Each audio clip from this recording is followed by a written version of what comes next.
Hello everybody, it is Thursday, February 9th, 2023, and time for Marvel Legendary Randomizer stream number 113. And speaking of high numbers, we are almost at 100 Randomizer League games, new randomized games. We're very close, so last few weeks before the 100th, it's going to be a lot of fun. Hello everyone, we have results to go over for this past week's league, where you guys took on a bunch of helicopters and nothing else. And then we have to randomize a new game. We're down to the final chunk of Masterminds. We're going to be getting some new Masterminds soon. We have a new expansion coming out. I'm going to guess, since we got Infinity Saga Blog 2, it's probably going to come out at the beginning of March. That's just my guess. Hey, someone didn't take out that Ross helicopter. I'm not going to touch it. That's on you. That one's on you. There's a bystander in there. I am not responsible. So, yes. I have no information on this, but just because the timing of a second blog coming out at the first half of February, I'm going to guess it's going to be an early March release, in which case we'll probably have 2 more Masterminds to add in, and then 2 more after that, and then we'll see how many more after that. So we'll get there. But a couple other things. I have, thanks to you, reached 900 subscribers on the YouTube channel at youtube.com/BagleTopGames, where I upload all the replays of these streams, a little edited down just on the ends, and news updates, etc. I've talked about this in the Bagletop Live channel in the Discord. Once we get to 1,000 subscribers there, I will be doing a entire weekend of playing through Legendary Legacy Adventure. That's going to be 2 consecutive 12-hour streams on a Saturday and Sunday. So if you want to see me do that, and you may have designed a path you want to see me play, if you help me get to 1,000 subscribers, it's going to happen not too long after that. So thank you so much. It's going to be really cool when we hit that mark.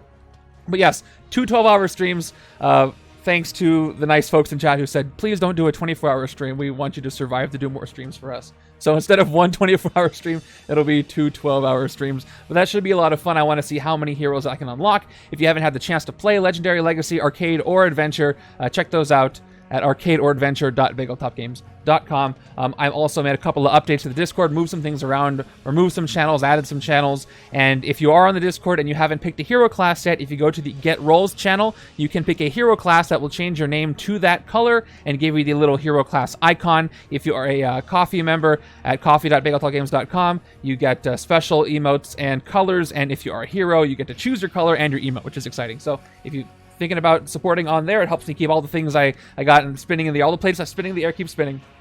You get a little recognition in the Discord as a perk. All right, let's go over these results for this past week's league. This was General Thunderbolt Ross claimed souls for demons. By the way, did anybody figure out canonically why he was doing that? I didn't really think too much about it. But let me know what you think about how the difficulty level was. How hard was it? How many people won? And how much did people like it? We had a pretty difficult one last week with She Who Must Not Be Named. So, how do you think this week went? Was it a little bit of a breath of fresh air? Something Sokovia Accords. Claim Souls for Choppers is the best title I've ever seen. So thank you so much for that. I really wish I had named it that now. No, I can't think of anything else. Oh yes. We're going to see Harrison Ford as Thunderbolt Ross in New World Order. Captain America New World Order, I think is the first place we're going to see him. But that should be fun. And yeah, Silver Getsu, I was going to read it in your comment. I think I was going to read yours. But anyway, welcome to the league. Congrats on your first game. Let's go over the results so we can have a new game to play and all that stuff. He hates Bruce Banner. The demons will let him train Hulk's power. That's a good one. By the way, speaking of Bruce Banner, did you guys see either my coverage with the blog post of Infinity Saga Part 2? We got Bruce Banner as our 3rd hero in that set. So it's Doctor Strange, Black Panther, and Bruce Banner. I did not exceed Bruce Banner. I did not expect him to be in this set. But there's already theories floating around about what the rest of his card is going to look like. I can't wait to find out more. The helicopters were sentient. Oh my gosh, demon helicopters. Somebody go into the AI channel on the Discord and generate a legion of demon-possessed helicopters. Surprised us all. Yeah, I didn't see a single person who predicted that, not let alone a returning hero would come back from the MCU sets. It would be Bruce Banner. But it makes sense. He said, and I predicted that we're probably going to see his different iterations because it's not Hulk, it's Bruce Banner. So we'll see. Anyway, let's go ahead and look at the results for General Thunderbolt Ross claims souls for demons. Here is the fun level and win rate and all that good stuff.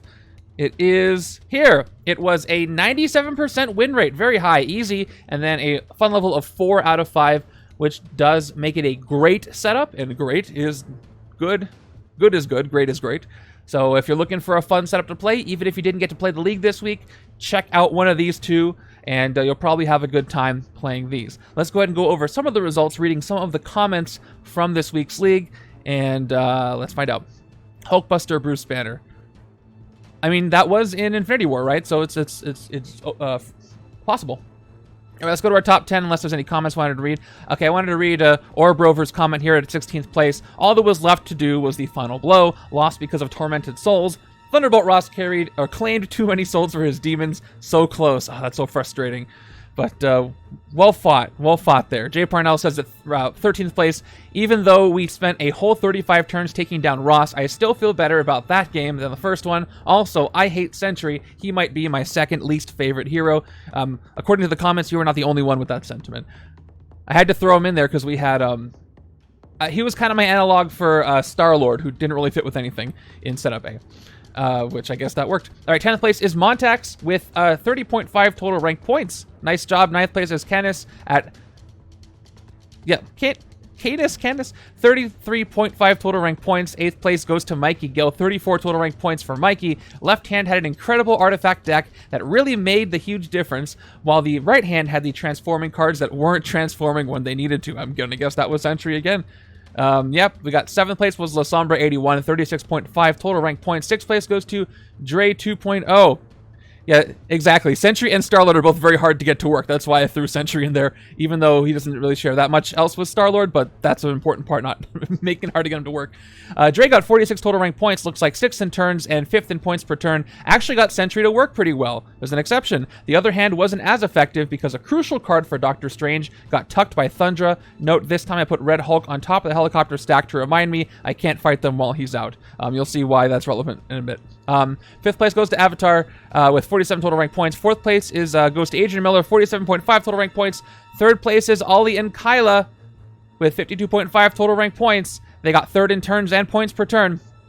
And what's going on? Why are they the silver color? That's because it was a tie for 1st place between two Johns, John and John. John P. and Red John both tied with 55.5 total rank points each. It was a John sweep there.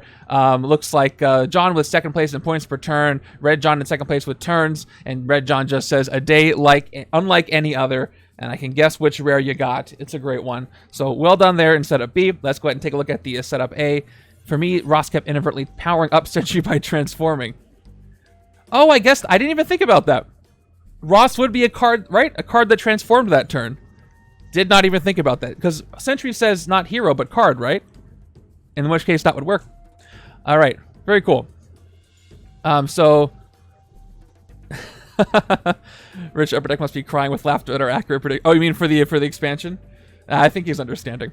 So Dre was super honest here. Dre actually scored really high when he was in the rankings, but he said that he thought he fought several helicopters while Red Hulk was out. So give Dre your kudos for being completely honest with his score here. So I put him down here just so you can see. So total credit for Dre for that. Let's go ahead and look at our top 10 here. Before we get there, off the cuff set at 16th place, is there some kind of strange monkey's paw situation with this setup generating you lots of recruit, yet somehow never having enough recruit for what you need? The answer to that is yes, and we'll move on from there. I got 13th place.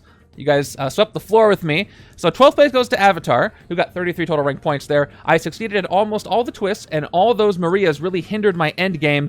Camistro put in one in HQ, it helped a bit. Ambushes triggered exactly 0 times, but Wolf's Rare actually KO'd a strike on the turn. I pulled the tactics that counted strikes in the KO piles. The Photographer was picked randomly and changed size to a hand with no rares. Ouch. I am sure a certain duo won in like twice less turns. So let's see. How many turns you get? 36 turns. So I'm guessing twice less turns means half the turns. So 18 turns is what you're talking about? Interesting. All right. Going. Silver Getsu got 11th place. Well done. Thank you for playing the league, Silver Getsu. I hope to see you more here. 10th place goes to Orbrover with... or Orbrover, yes. 38 total rank points. 9th place goes to Snash 108 at 39.5 total rank points. 7th place is a tie between Jolt and Red John. Red John keeps tying this week. 41 points for the both of them. 6th place goes to Mikey Gill, 43 total rank points. 5th place goes to Caprivi in 44 total rank points. 3rd place goes to Adrian Miller with 46.5 total rank points. Well done there. Looks like 4th and 5th was enough to get him there. There's a tie between Bloodstone as well. 46.5 total rank points there. So here's why it was funny. Here's Ollie and Kyla. They got second place. Look at the turn count. 18. Exactly half of what Avatar got. So Avatar, you might want to make a smart prediction today because you got this exactly right. They got literally half the turns you did. Exactly half. Well, thank goodness we had Iron Fist because all Ollie could do was recruit a bunch of recruit cards from White Wolf and barely got off the ground before Kyla took off with Iron Fist and Star-Lord. Keeping artifacts in play helped make sure he always had a variety of costs. Yeah, too bad that prediction doesn't actually count for anything, but maybe you can pay it forward. Yes, that was literally exactly half. Looks like they got one escape, but they ranked high enough to still get second, which is a pretty low turn score. And that means first place went to someone who probably didn't get an escape, which was Flip Flop Maniac. Second in turn, second in points per turn, and 0 escapes. Put him up there at 53 total rank points. Well done. Comic side started with 5-1 with Travel the Nexus of Realities and Living Weapons in the Living Weapon in the HQ, and a second turn yo-yo. Between Doombots and having Crystal of Cadavers show up to thin down, I was able to make an amazing Iron Fist combo deck with a couple of teleporting man-things. The only reason MCU side had more VP was because it comboed Venom Strange with a Lucky Prodigy when White Wolf's Rare showed up and I did the thing. Oh, that's great. Strikes and Twists were very kind, built 2 quick combo decks, couldn't ask for a smoother game. Hey, it didn't hurt you that much. You still got second place, even with an escape, so that's a feat. But there you go. Congrats, Flip Flop, and Ollie, and Jocelyn, and Adrian, and well done, everybody, and Avatar for that prescient prediction. And that's the results for this past week. Let's go ahead and do a new thing. We've got a pool of masterminds, and a lot of them are pretty nasty, so I am not optimistic about this. This was an easy setup. What are the odds 2 weeks in a row? All right, let me hear what you think as I start the prediction for this week so I don't forget who you want to see, who are we going to see, etc., etc., etc. 10-minute prediction is live. So get those predictions in when you are comfortable doing so. A couple people want to see Taskmaster. I think I'd rather take Epic Taskmaster without the Brood than regular Taskmaster with the Brood. That's just me. Multiple Man would also be very interesting with Taskmaster, so we'll see what happens there. And, yes, redeem packs if you want. I am redeeming those. I'm back to redeeming those for those who are getting them here. While the colors have changed with the class indicators in the Discord, you can still get names and your nickname, etc. and emotes at the front from those collections. I do like Clash of the Monsters Unleashed. That is fun. That one's fun. And Jay Parnell just put a really cursed thing, but it's very alliterative, so I'm fine with it. Alliteration. Demons hate alliteration. Or they love it. I can't tell. I really can't tell. All right. Let me press the magic button. Randomize the setup. Fingers crossed it's going to be helpful. It's going to be friendly. And most importantly, it's going to be fun. Here we go. In 3, 2, 1. All right, we got Indestructible Man. We got Mantis. We got Invade the Daily Bugle News HQ. We got the Hellfire Club again. The Hellfire Club will not stay away, and I'm kind of annoyed with them. We got the Patrol Crafters help you recruit. Or are they soaring flight things? All right, let's go get this. Predictions, get those in. Let's take him out, hopefully. Yeah, we got Double Beast. Oh, that's going to be hard to replace.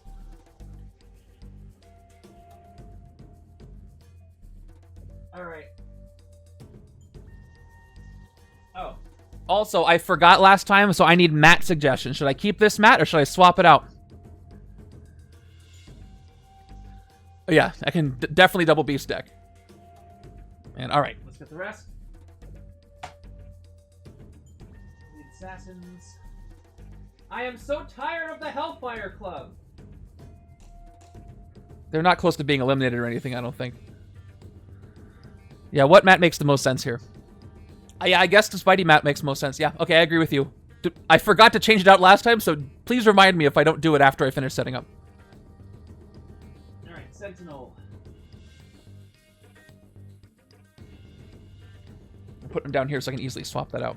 Yeah, I'll do the Spidey map. And, alright, no shared hero team affiliations. Okay. Who else has 4 costs in this hero deck? We got both beasts. Times like this, I wish I kept it full alphabetical. It would be a lot easier to find beasts this way. All right, 2, 3. Oh, I'm sorry, Jay Pernell. Hope you find it soon. It's pretty fun. Elsa. I mean, you could give it a shot anyway, but he's tricky. Mantis. Is this Mantis's first appearance? I think it might be. Hey, AS Miller, thank you so much for the resub. I can't see the months because I have it covered up by this, but I'll check it out in a second. Okay, let's go ahead and place... Oh, I didn't grab the Mastermind. I cheated on my time count. That's not going to be a good time anyway. Or it might be. I really don't know. I forgot... no, I got the Mastermind. I forgot the scheme is what I forgot.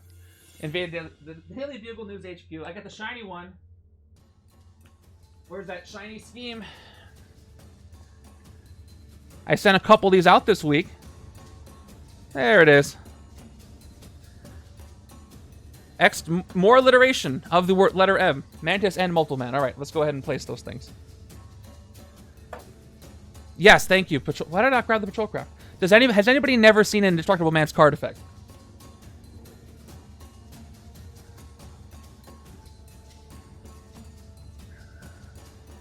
I think these are the only henchmen that are also a vehicle, right? Unless you count the Sentinels as a vehicle, which I guess you kind of could. So forget that. Never mind.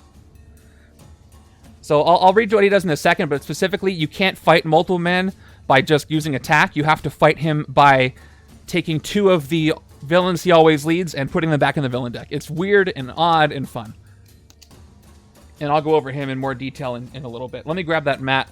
It's not on my list because I didn't have the mats at the time I did this. Let me just do all the shuffles real quick anyway. All right, let's get the villain deck together. 1, 2, 3. Makes them just hard to hit. Yeah, I'm gonna do that more than once, Grey Warden. It's not gonna be the only time. No, they're here, right? Oh, I grabbed the enemies of Wakanda instead of hero elite assassins. So that means I put them in the wrong spot. I grabbed from the right spot in the box and didn't look at what I was grabbing. All right, let me try that again. I gotta check enemies of Wakanda now. There they are. Oh boy, I didn't realize that building that villain deck was gonna be the hard part of this game. Yeah, I am not going for a good time today. All right, we got Hellfire Club. We got the Elite Assassins. We got... These are Sentinels. Yes, those are Sentinels. I also need the Patrol Craft. And those are in the hero deck. So I'll get to that in a second. Then we got our 5 strikes. 5, and then 2, 3, 4, 5, 6, 7, 8 twists. Cool. And 2 mystery bystanders. I recently reshuffled all my bystanders, so we'll see if you know who shows up. I hope she doesn't. Mantis is my favorite hero, I think, from the Guardians set. So I'm happy to see her. She won't play nice with Beast, but she will play nice with, well, I'm not sure who. Will she play nice with Elsa? Who else? I also don't know off the top of my head who has a 4-cost or Multiple Man. But the thing with Multiple Man and cloning heroes is you can try to get all the heroes really quickly. So if I see a lot of him, or at least a little bit of him, I'm going to try to build a Multiple Man deck on one side. Probably a Beast on the other side. And the rest just might fit in and help me where they can. Alright, Avatar is confirmed. This is the last Mastermind or scheme that I have not eliminated from Paint the Town Red. So if I win this setup, like you said, there's going to be no more Paint the Town Red in Setup B until all the Masterminds are defeated at least. Is this the first expansion that I've eliminated, or have I already eliminated others? I don't know. Mastermind and scheme-wise. I must have gotten rid of another one. I think Dimension's got to be gone, right?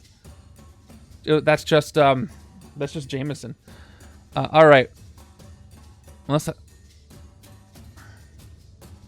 Well, by eliminate expansions, what I mean is I've beaten their Mastermind and scheme. I don't eliminate the heroes or villains that way. All right, let's get the hero deck together. Okay, that's what you asked. Mantis is the advantage of being... That's a good point. That's a very good point. Mantis is a new hero with a new mechanic. I never really pay attention to when that happens. I guess you can kind of say the same about Yelena in Black Widow. Undercover is not a new mechanic, but Unleash is, and she is a new character to the game.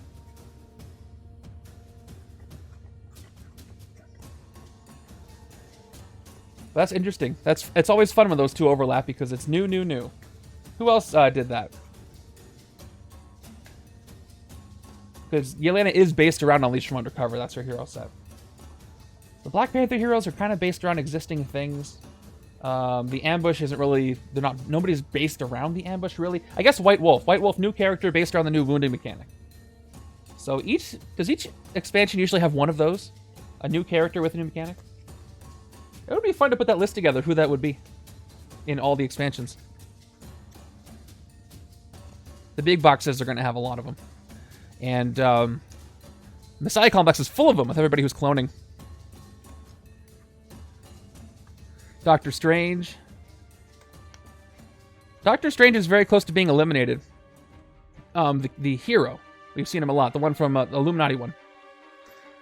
Hey, look who's talking. Alright, there's the hero deck.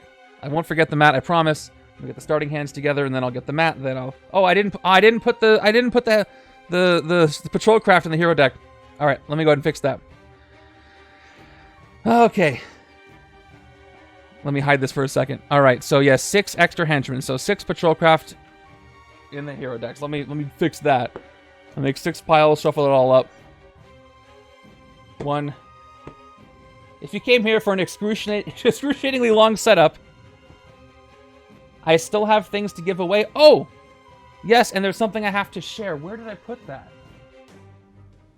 Oh, I want to go find it now. 1, 2, 3, 4, 5. 6 patrol craft. We'll shuffle that up. So, I'm not giving away things today, but I will be doing other giveaways. I want to make sure everybody gets what I already sent out. Jolt, member of the community, Jolt sent me a bunch of promos to add to the wheel, which is very nice of him. So thank you, Jolt. I think it's more of the Spider-Man, more of the Spidey cards, more of the schemes from the organized play kits, and he sent me one of each of the black and white Mysterio cards, which I did not have to give away yet, and now I do. So those are cool. I'll have to show them off another time. So thank you, Jolt, for that. Okay, so Stash is telling me Noir and Venom. Yeah, thanks so much for that. Just letting you know they arrived safely. So Noir and Venom are eliminated as far as Masterminds and schemes too. All right. What do you think the first big box we're going to eliminate will be? Some of them have to be close. Is Dark City close? World War Hulk must be close. All right, yeah, I went over 10 minutes, so just ignore that. All right, I fixed the hero deck. Now I can get the starting hands together. Looks like the predictions are done because it took so long. So 14 of you say I can win this setup, and 6 of you say I can't. We'll see. This scheme does have a promo, and I have it right in front of me. This is the one from Organized Play Kit 3. I'm also going to go ahead and get the playmat from Organized Play Kit 3 out here right now. So let me hide this real quick. Okay, Hydra on the left. All right. There we go. 6 card starter. 1, 2, 3, 4, 5, 6. All right, additional scheme set up. We're done with that, and we ignore that terrible time. Hide. All right, let me get the Paint the Town Red mat out here for you. Where is that one? Here it is. I'm just going to be simple and just lay it over the existing mat here. Shouldn't put things out of focus. I think we're pretty close. Let me hide this. Whoop. And this. All right, who do we get to look at in this one? Who's in the close-up? We get to look at Spidey and Vulture's legs, which is nice. And Doc Ock's arms and Kraven's face looking up from the left. He's going to be looking at my dice the entire time. Okay, that works for me. Flip this up. I usually feel pretty confident when I'm in the majority of people betting win. I don't think I've recovered from that Dark Phoenix upset. That was a big one, but it also probably was an outlier, so If I saw her again and you voted, you guessed lose again, I would not blame you. In fact, I would probably do the same. All right. There we go. You just came to see me watch me redecorate over here. Okay, we're good. Oh no, yeah, those are gonna be there for a while, I'm sure. All right, here's the hero deck. I'll zoom out so you can see what the heck I'm doing, just for fun. All right, there's the hero deck. There is the villain deck. And now we can go over our mastermind and scheme now that everything here seems to be ready. All right, here we go. So our mastermind is Indestructible Man. So here's the deal with Indestructible Man. You can't use attack to fight Indestructible Man. I'll put this back up. Once during each of your turns, you may shuffle 2 elite assassins from your victory pile into the villain deck. If you do fight Indestructible Man, always leads elite assassins. And Master Strike, shuffle an elite assassin from your victory pile into the villain deck. If you can't, each player gains a wound. So I'm going to want to, since I'm playing two-handed, I'm going to want to make sure that I try to get 2 elite assassins on the same side, or just get all of them on one side so I can keep refilling them. If I split them up too much, it'll make things a little more difficult for me. However, if I land a Master Strike on that side, each player is going to get a wound, which could hurt me. Don't have a lot of wound canceling here in the hero deck. And here's the scheme. Here's our shiny organized play kit 3 scheme. Invade the Daily Bugle News HQ. Set up 8 twists. Add 6 extra henchmen from a single henchman group to the hero deck. Yep, we got 6 Shi'ar patrolcraft in there. Special rules: you can fight villains in the HQ. Twist: KO a hero from the HQ. Put the highest villain, highest attack. Oh, I can barely see the attack on the shininess. Look at that. I thought it was the highest villain. I guess I'm gonna have to judge who that is. Put the highest attack villain from the city into that HQ space. Evil wins when there are 5 villains in the HQ. Okay. So what's interesting here is that the elite assassins could easily get into the HQ.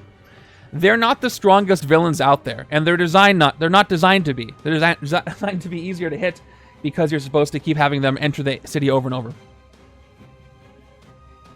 So that might not be so bad. The Hellfire Club is another story. So we shall see. No Loki's Dog, because it's a small box expansion. I don't think there's not gonna be any room for special bystanders. We're gonna have to wait for a medium box for that. Okay, let's get this going. Let's place everything and start the game that you've been so patiently waiting for. Get the scheme off to the side.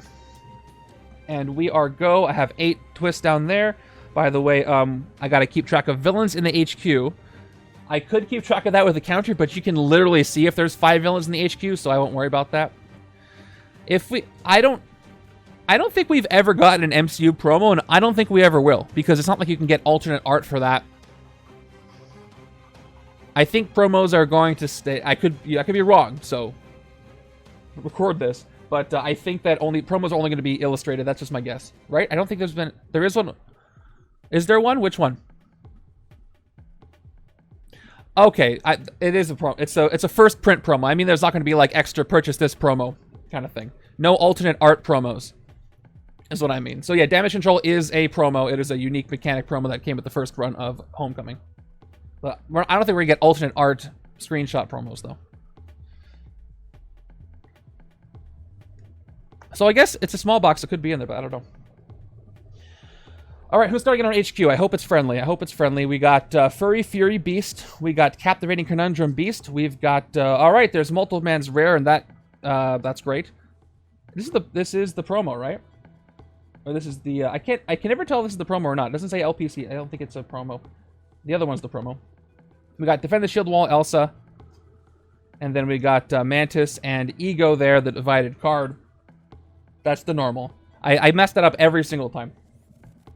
But hopefully, if I recruit this properly with an X Factor, we'll see the promo. Okay. I think we're ready. If you guys are ready, let's go ahead and start this thing. Let's turn number 1. Yeah, the Multiple Man promo is the one that I mix up all the time. The others, it's pretty clear which one the promo is. But I've got it in there somewhere.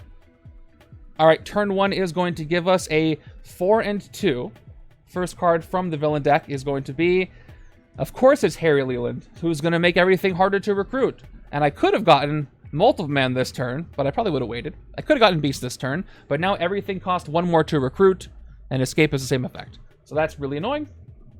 Let's go ahead and do this. Just going to put a 1 right here. Not fighting anything. Everything is 1 more expensive than it should be. Speaking of recruit, I've got 4 recruit.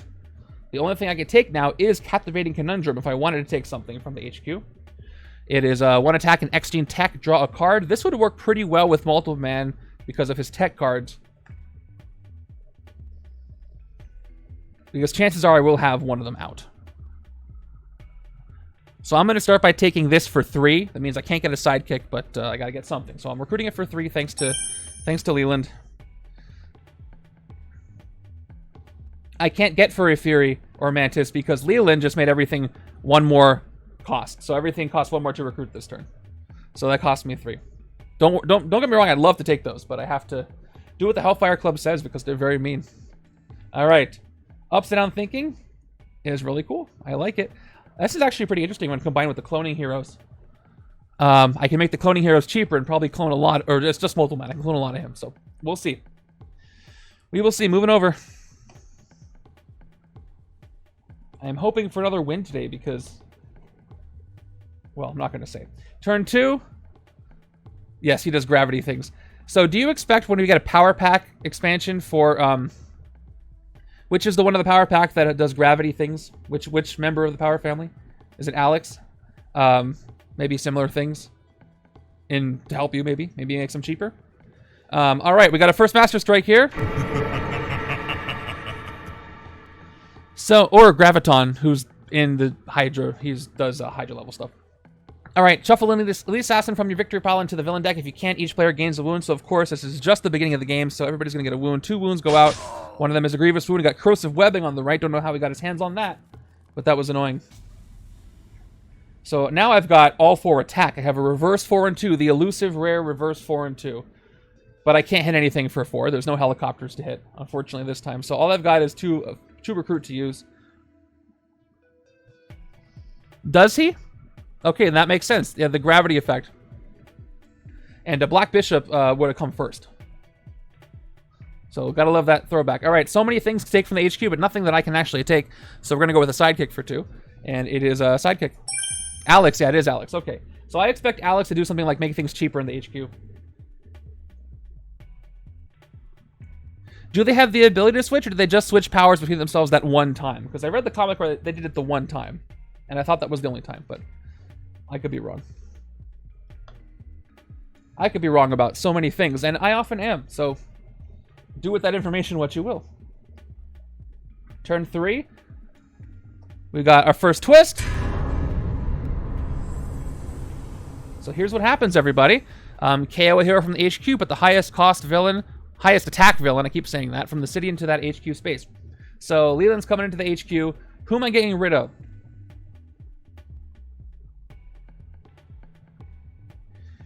My first instinct is to get rid of the Mantis Ego card.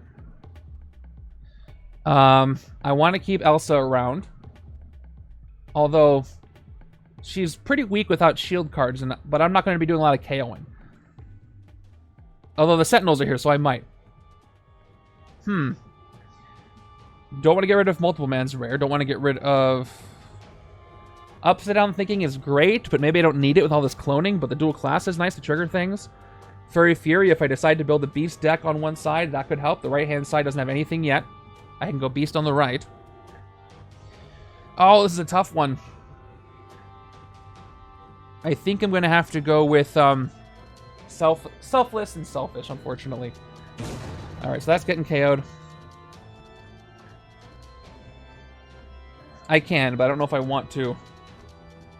I have 6 recruit. Oh, Elsa I can. Yes. Yeah, I can get Elsa on my next turn. So I wasn't going to get rid of her anyway, but I'm just thinking about her viability and being effective. Anyway, put the highest attack villain from the city into the HQ space. And there he is. I got to fight him in the HQ. Now, if there's 5 villains in the HQ, I lose, so I got to keep track of those. Or, Brover, if you haven't been to my streams, that's usually how it goes. But we'll see. I think I might get a break.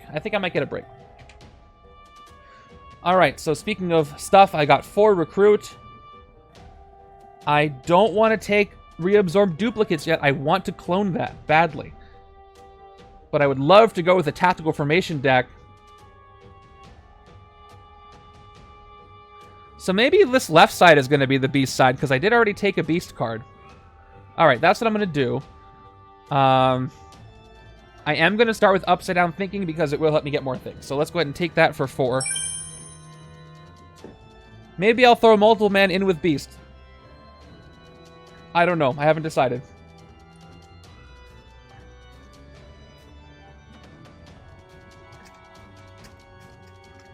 It would be okay. Like, his cards have attack on them, but it's going to be more multiple man than beast, though, if I keep cloning. And he does have 4 costs for the tactical formation, so there's that. My next hand looks like this. I got both beast cards in hand. Unfortunately, upside down thinking does not work with villains in the HQ. So, it doesn't make them cheaper to fight. That would be nice, though. Oh, you played it with so you just like, oh, there's a villain in the HQ, there's nothing I can do about it? And you just waited until 5 twists happened and then you're done? That's unfortunate. Alright, yeah, there's the 6 recruit hand because we had the 4 attack last time. Turn 4 is going to give me Iron Maiden. Here she is, our first elite assassin. She's got Dark Memories, which powers up this card based on how many different hero classes I have in my discard pile. Ambush. Each player must send one of their non-gray heroes undercover. So I'm safe over here on the right. Left-hand side, unfortunately, Wraith, it is the Invade the Daily Bugle News HQ scheme. It puts villains in the HQ, and I have to fight them. If I get all 5, I lose. You can check out the scheme if you put an exclamation scheme space Daily Bugle. You get a link to masterstrike.com. You can read it all there and have it next to you. So who am I going to send undercover? I'm going to send Captivating Conundrum undercover, which means I have to fight her to get it back. So hopefully I can recruit other stuff with the help of Beast along the way. So to my victory pile with Beast on the left. All right, back to the right-hand side. Each player, fight effect is each player may unleash one of their heroes from undercover. So I got to fight her to get that back. So she's staying here. All 6 recruit will let me get Elsa. Now here's her effect. I'll go over it one more time officially. She's got Wall Crawl, so when I recruit this, it goes to the top of my deck if I so choose. You get +1 attack for each other shield hero you played this turn. And our rule is that Hydra starter cards count interchangeably with shield for all effects. Just because I'm using them for aesthetic purposes. So that's all I've got. So I could potentially, this card is going right now to give me 5 attack. On my next turn. Because I don't really have... Oh, unless I got the wound. But I'm definitely taking it. So, mine. For 6. And replacing with Monster Hunter Elsa. Patrol the sewers if it's empty. Rescue a bystander. I mean, after Black Widow, it increased the chances of Dark Memories. And Dark Memories is a mechanic I really like, so... I'm totally cool with them continuing to show up. New hand. Got the sidekick, and I got the wound. So at least I get to counter out the wound with the sidekick, and maybe I'll get some attack with Elsa. Let's see if I can pick something up this time. Turn 5 is another twist. And we are loading up the HQ with enemies. What did I say was going to happen to the elite assassins there? All right, here we go. KO here from the HQ, but the highest cost attack. Again, I'm going to keep doing it. Purging it from my mental memory banks. Done. We'll see if that worked. Anyway, Iron Maiden is going in the city. Yeah, but I got her in my hand anyway, so. Okay. Who am I getting rid of now? I can't get rid of Leland. I probably want to get rid of Monster Hunter. I already got rid of a Selfish and Selfless, and the 4 cost will help with Beast, or will help with Multiple Man if I decide to throw that in there. So, Monster Hunter patrol the sewers if it's empty, rescue a bystander. Helpful for the lead to get me extra points. Plus, it's got 2 attack on him.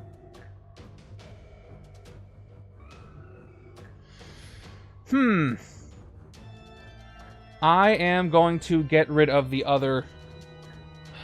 It's a common, but it's a weird MCU Guardians common. So there's, what, only 3 of these?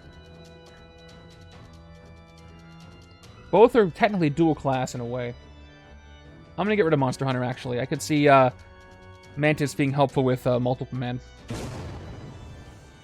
Okay, I almost pulled another card from the hero deck, but I don't. Iron Maiden goes in that spot. Okay. So now, I've got Upside Down Thinking. All the spaces are empty.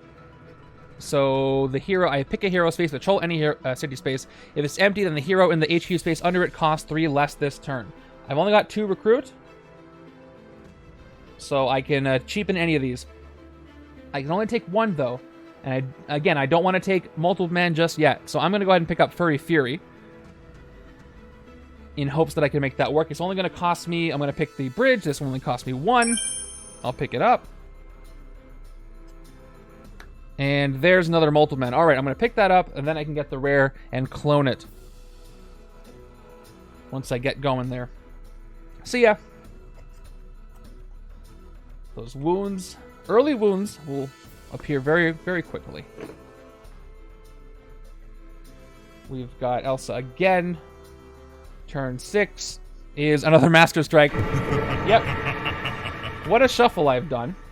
So, shuffle an Elite Assassin from your victory pile into the villain deck. If you can't, each player gains wound. Once again, each player is getting another wound. So this is a wonderful start. Just front-loading my decks with wounds. But at least... he's going to be easier to hit because I'm getting these out of the way, and then I can not have... he won't take them back in the middle of things. And maybe I'll pull these wounds at the same time so I can just rest them all.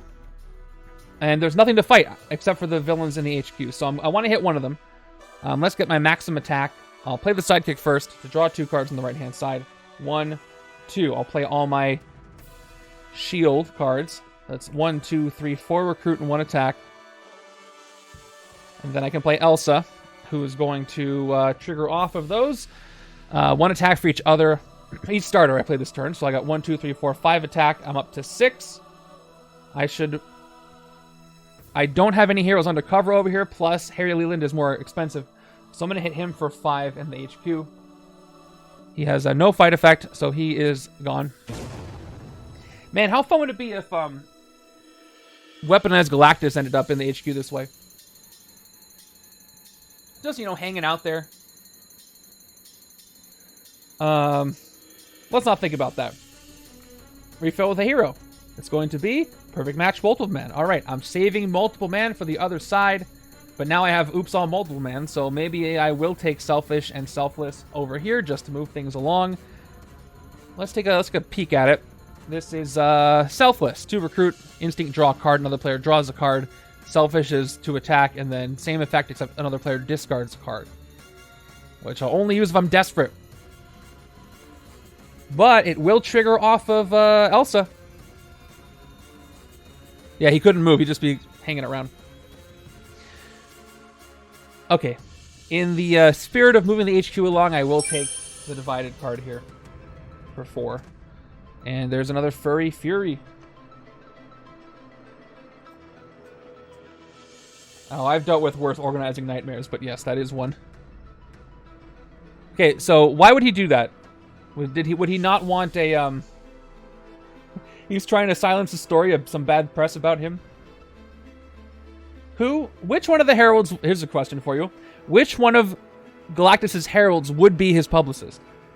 If you had to pick one of his heralds, which one would he assign to be his publicist? Like he needs one. Alright, turn 7 is Sebastian Shaw from the Hellfire Club, again, who I'm tired of seeing for now. He has +1 attack for each card you've played from your hand this turn. Not very friendly for, actually, decently friendly for Beast if I get a Berserk and get enough attack. Escape, each player gains a wound. But rough if he ends up in the HQ. I really hope that doesn't happen. Cut 2, that happening. But I do have 4 recruit, so let's start getting a multiple man so I can get the rest of the multiples men.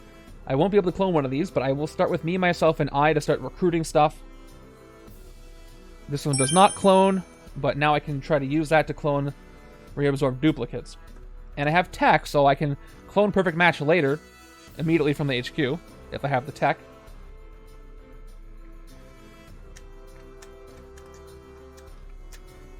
Four, 5, 6. Alright, I have the tech here, plus I have an instinct.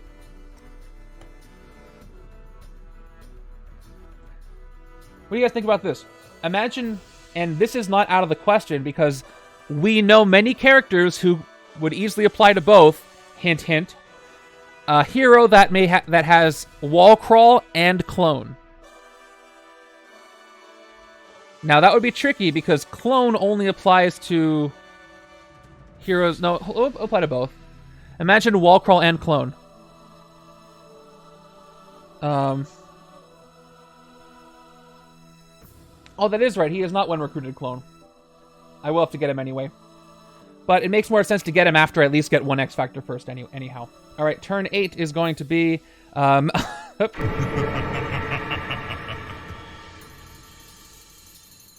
Astigmatic, I agree with you. Terrax, it would be a bad choice, but it's the one Galactus would make.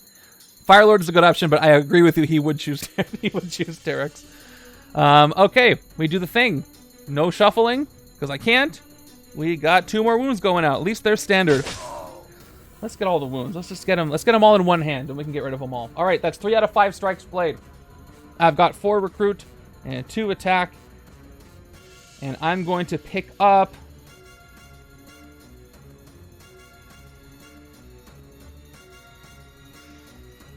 Okay, now I've kind of messed myself up because I've got Beast and Multiple Man on the left-hand side. So I think I'm not going to go for a Berserk deck. I'm going to go for literally everything else. Yeah, that's what I said. At least it'll help me later with not losing my Assassins.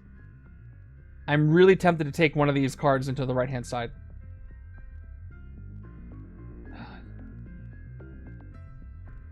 But I shouldn't. I really shouldn't. I really, really shouldn't. I'm going to get a sidekick on the right-hand side. It's Hairball, who is a new recruit. In case you don't know. Technically, he's not, but effectively he is. 1. So I gotta remember, Iron Maiden still has Dark Memories, even though she is in the HQ.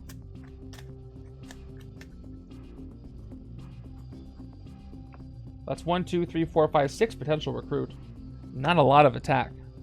I do not know what I really don't know what either build is doing right now. The HQ's been odd. You know, ignoring the villains in there, of course. Turn 9 is a Sentinel. Hey, a Henchman. How nice. A Henchman showed up. So we've got 5 recruit. We don't quite have the tactical formation, so we just get 1, 2, 3. It's a new recruit with class, I agree. We've got 5 recruit, and we've got... What do I do if I draw a twist, but there are no villains in the city? Then nothing happens there. You KO a hero, and you put a new hero in, I assume. It's probably in an FAQ somewhere. But you at least do the hero KO, because you can do that. Do you not KO a hero at all? I think you KO a hero, right? Because you KO the hero, and then... Right? You would KO the hero, and then you would just refill that space, right? Unless I'm reading incorrectly. Alright, no problem, thank you. Alright, so let's patrol a city space. What do I want to take this turn? I guess I'll take reabsorb duplicates this turn. So I'm going to patrol the rooftops, and we're going to turn the rooftops down, or turn Multiple Man down to a cost of 1 only. Alright, so I'm going to go ahead and take reabsorb duplicates for 1. Yeah, that's what I thought. Do as much of the twist as possible, which would be KO, and then you can't do the rest. And I will take, and I can't, it's not one recruited clone. For some reason I assumed that, but I'll take the perfect match, and we'll try to clone him later for 4. Alright, there's Doctor of Beatdown. Okay, now I know what this deck is doing. It is doing a Strength Tech Doctor of Beatdown deck. So no more me, myself, and I if I can avoid it. I'll get rid of these wounds, and I will make this work. I'm going to make them both happen. I'm going to get as many perfect matches as I can. And then Doctor of Beatdown it up. Yeah, that sounds good to me. Yeah, I only had 1 attack to work with, right? Usually if an effect is, you know, card game rules, if there's different sentences, you... Well, even if there's not different sentences, I think you still do as much as you can. Alright, turn 10 is... Oh, goodness. Well, I am actually in really bad shape. I could lose this setup if I'm not careful. Although there's only 1 right now. So once again, KO 1 and move 1. Easy. I'm going to put a Sentinel in there. Easy. But who am I KOing?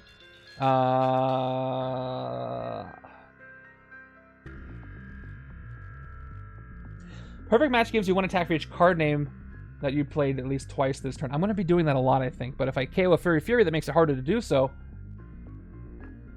But I'm relying more on eventually Dr. Beatdown, less on Berserk from the X-Men one. So I'm going to get rid of a Furry Fury. And I can't. I have to put the highest cost hero. Oh, or highest attack. Thank goodness I could choose. Let me backtrack. I missed that before, but it still doesn't matter because they're both 3 attack. So I get to actually put Sentinel. I get to choose because they're technically 3 attack right now. If I had played a card before this twist and he would have been 4 because it doesn't say printed attack, I would have had to put Sebastian Shaw in the HQ. Does anybody want to show Jay Savatsky the keyword bot?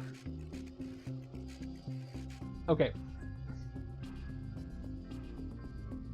But there is there's a one double-sided rule sheet out there too. I think by Kevling. I think he's still updating it. So we got 1, 2, 3, 4 recruit, 1 attack. Then we have the divided Mantis and Ego that is upside down. Whoops! I rewatched Guardians 2 the other day, and boy, it holds up. It's really good. So I can get 6 recruit, which would let me get Dr. Beatdown, but this is the total wrong side for that. If I get 2 attack, that's 3 attack, and I can hit the Sentinel in the HQ. And I think that's my better option. So let's go ahead and play Selfish for 2 attack.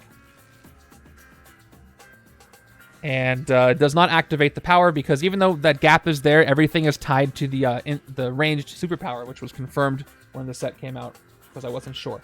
So we're going to go ahead and hit the Sentinel in the HQ just to hopefully not lose to the setup. Fight, KO one of your heroes. Going to get rid of an operative here. And get rid of the Sentinel. So, refill with the hero this time. It is Monster Hunter Elsa. 4 recruit. Do I want to take Monster Hunter? I mean, yeah, everything else is going on the left, so I might as well take Monster Hunter for 3. Hopefully the sewers are empty. I can get some VP from it. Okay. Another Furry Fury. Yeah. We've had a really... The villains are shy today. The bystanders are shy. Indestructible Man's doing all the work. Turn 11. We've got another Iron Maiden who's going to ambush. Each player must send one of their non-gray heroes undercover. That's unfortunate. I think people use it while they're playing. It's on Discord too. You can use the bot there. But some people prefer to look at the full list, and those are out there too. Thank you for the water. All right, so Furry Fury is going undercover on the left-hand side. Don't really have a choice there. So I have 2 beasts undercover, and I think he might have worked for Shield at some point, so it's not totally out of the question, although... Right side, I got Elsa or Hairball. I think I'm going to send the cat undercover. All right, Hairball, you got your mission. See you in a few weeks. Going undercover. On the right-hand side. Okay. So if I want Hairball back, I got to fight Iron Maiden over here, which I can't do this turn. Of all the animals to send undercover, cat's probably the better option. Well... Can't pick anything up now, so not like I would have before. So let's go with the sidekick, call it a day, or I could rest the wound away. Oh, that rhymed. That was beautiful. I have so many more wounds. How many wounds do I have? Actually, I only have 1 more wound. I have 2 more wounds. I'm going to KO this wound instead of getting a sidekick this turn. Oh, I will rest. Or healing. If I say I'm going to heal, it doesn't sound as nice as I'm going to rest. So I'm going to say I'm going to rest. And I'll end my turn there. I got 2 more wounds out, though. There's the other one. Yep. And now I reshuffle. If I do get the other wound, I can rest again. Yeah, we finally got a Black Widow Mastermind. Not the one people were asking for, but we got one. I'm having a hard time. I got a lot of strikes and twists at the top of this game, so it's really been nerfing my build. Turn 12 gives us Snapdragon. Okay, another Elite Assassin. All right, ambush. Each player discards a non-gray hero, then each player draws a card. All right. The fight effect is you may send one of your heroes undercover. So, nerfing my hand again, I have to discard Elsa and then draw a soldier. Left-hand side doesn't have any more to discard, but I still draw a card. So I can't discard the non-gray hero, but I also draw a card. It is going to be another gray card. All right. So, useless to attack. I got 3 recruit right here. Hopefully I see a lot of Sentinels when I've already built things up and I can start deck thinning and buying myself some time. Can't take anything for 3 over here, and no wounds to get rid of, so we're going to get another sidekick to replace Hairball, and it's another standard sidekick. Not much of a turn that was. Alright, this is a rest turn. This is a rest turn. Are there any more wounds in my discard pile? No, because I avoided it, I think. Oh no, right-hand side should have gotten one, right? No, that's the one from the discard pile. Yeah.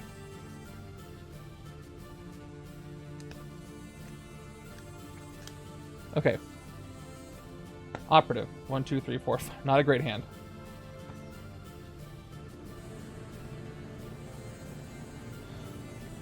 Seven cards, as I drew one before.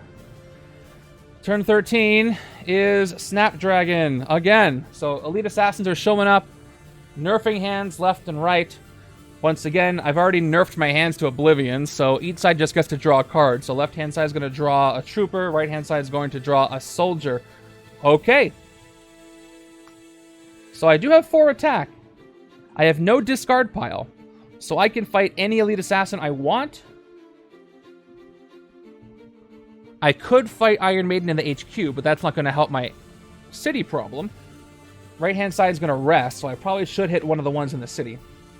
I'm going to hit Iron Maiden so that I can get Beast back. Yeah, no Dark Memories bonus for her. Exactly. So, let's go ahead and do it. Each player must send one of their non-gray heroes under covers the ambush, and the fight is optional. Each player may unleash one of their heroes from undercover, which goes right to my hand, which is cool. So we're going to go ahead and declare the fight against Iron Maiden, and we're going to start unleashing some stuff. What do I want back? Furry Fury or Captivating Conundrum? Furry Fury is going to give me more attack. So I'll take Furry Fury back first and unleash this to my hand. That's where they go when they unleash. Right-hand side is going to unleash Hairball to the right hand. Even though I'm resting this turn, I can still play Hairball to draw a card. And that's it for Iron Maiden. That is 1 Elite Assassin in the left side. Is there a way I can keep track of that for you? Yeah, I'm just going to do this.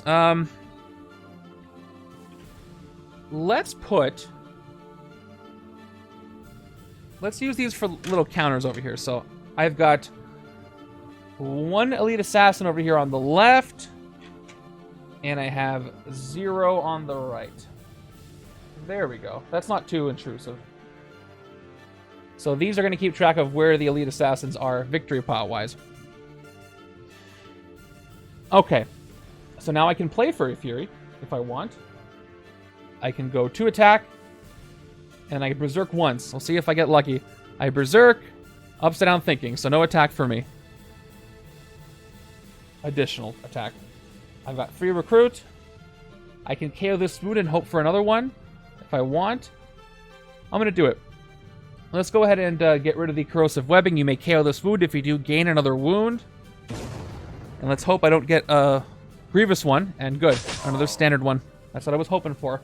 I can't get anything from the HQ, so I'm going to go ahead and take a sidekick. Red Wing. Red Wing's awesome. Happy to have him. Although he's not the best to Berserk, but hopefully I won't Berserk him. Alright, we got some cloning to do with Multiple Man. That's a good hand. Hairball's back, but again, I'm definitely going to rest this turn because look at that. Turn 14 is a bystander, buying me some more time. Let's see what Hairball gets me. Actually, no, I'll hold on to Hairball. I'll hold on to Hairball. Let's get rid of all these wounds. And that's the turn.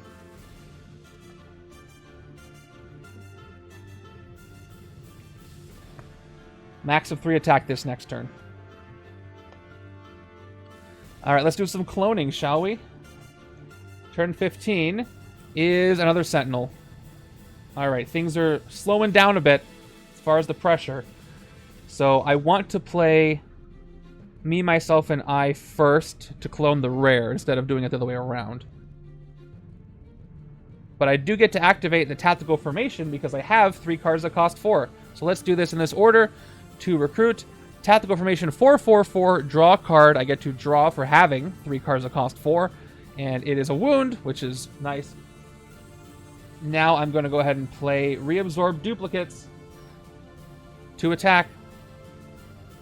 Tactical formation 4/4. You may KO a card from your hand or discard pile. Let's get rid of the wound in my discard pile. And we activate the clone, which means I get to search for the other rare. This one is the promo that I'm going to be searching for. Let's see if I get lucky and it's at the top of the hero deck. Nope, it was a patrol craft. So, where is it? There it is. Okay, that's definitely the promo. That's the promo. Let's look at it because it looks nice. That is a classic multiple man on that one. LPC 44? Yeah, 44. Which is kind of perfect. That's got to be planned out, right? That the LPC number is 44. I never noticed that before. And all his cards cost 4.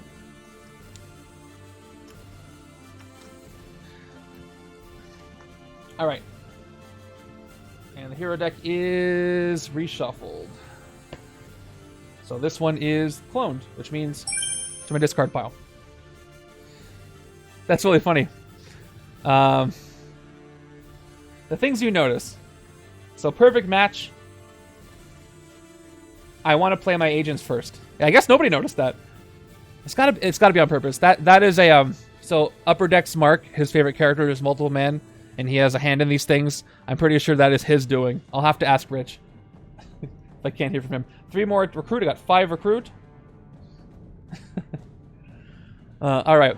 We're not. By the way, and somebody might have mentioned this earlier. There's going to be an Indestructible Man tactic that's going to be very unfortunate when I pull it with all this forecast going on. Anyway, let's play a perfect match now. 1 attack. You get +1 attack for each card name that you played at least twice this turn. So I've played Shield Agent, which is the hero name and the card name, twice. So I get 1 attack for the 1 card name I played twice this turn. And, oh, these are reversed. Whoop. So now, what should I hit? As far as recruiting, I'm probably going to take another perfect match. So I'll do that now. Unless, hold on, is there a way I can send something back from undercover and get Dr. Beatdown? No, sends heroes undercover. KO's one of your heroes. I don't think there's a way for me to get that 6th recruit. Which I should check for first, but yeah, standard bystander, not going to happen. Oh, thank you for the water. So, let's take perfect match for 4. And there's a me, myself, and I. We are going to hit one of the elite assassins so I can hit the Mastermind. Let's hit the one with the bystander. So, Snapdragon, I'm fighting her. I get the bystander. You may send one of your heroes undercover. So I'm going to go ahead and take her out and send this shield agent on an undercover mission. There you go. So now I got 2 of these. I mean, there's not really a bad time to use these on the Mastermind. There's 2 more strikes, and those strikes will put them back in. So I probably should fight him now before he does it again. So let me go ahead and fight him the way you're supposed to fight him. I take my 2 elite assassins. There's Snapdragon and there's Iron Maiden. And I will shuffle them back into the villain deck to go ahead and hit the Mastermind.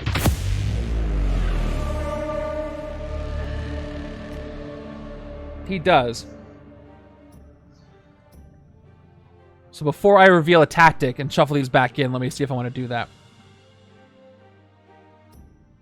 All his tactics do that? Is that right? That's going to fill up a city. Right-hand side is going to have a hard time hitting stuff. Still might be worth it, but I probably could have an escape. Yes, I just used it. So, do all his tactics do that? I guess I can peek at his tactics and shuffle it up, but if I forgot what his tactics do. If he's going to fill up the city, I don't want to do that, because I'm going to have a full city. Right-hand side is going to have 3 attack total, but I'm going to have a villain deck card first. So maybe I'll hold off. But it's going to be a big bummer if the Master Strike comes out and puts one back in. But again, I don't want any escapes for my score.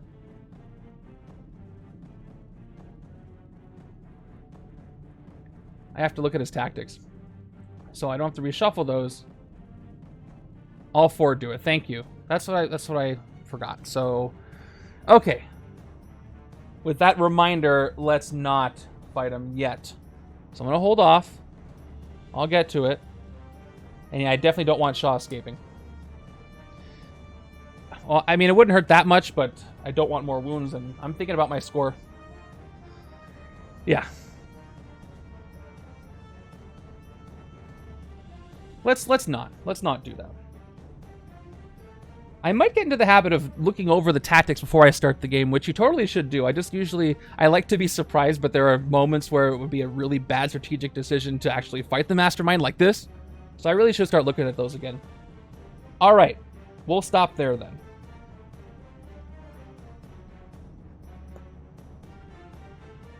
And try to hit him at a better time.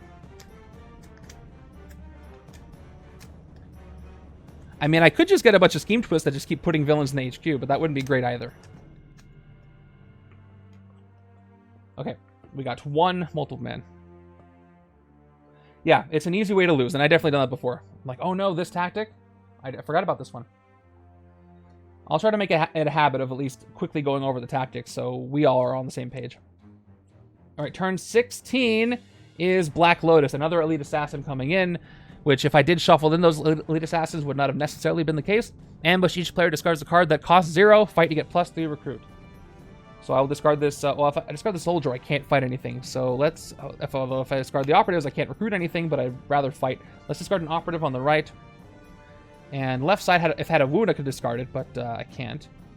So perfect match is going to end up with 2 attack. Trooper would be 3. But unless I got another henchman, I can't hit anything. Recruit-wise, I'll have 4 recruit, which is everything I want to take. So I will discard the trooper. We'll just see what happens there. Because I doubt I can hit anything anyway. Okay, she is a 6 attack villain. I've got a full sewer, so this doesn't do anything. My 3rd attack, and I've got 3 recruit. Let's hit the Sentinel. Can't quite hit Shaw yet. We will KO this operative, and then that is going to be the end of this Sentinel. Just clearing up the city a bit, and then I am doing so poorly. Should I take an officer? I have so many operatives, though. I'm just not getting the recruit I need at the right time. You know, an officer would buff Elsa's uncommon, so you know what? Not the worst thing in the world. I will take an officer. If I'm lucky, I'll get a special one. I wasn't lucky, but I'll take the officer. HQ. Well, I mean, there's not much I wanted to take anyway, so. Still. Later on, there might be. Not a single patrol craft yet, so no soaring flight. The irony of the patrol craft coming into the HQ is that they help you get things into your next hand, but because of the nature of them being in the HQ, they give you fewer options, although if you take one out, it will fill up that space.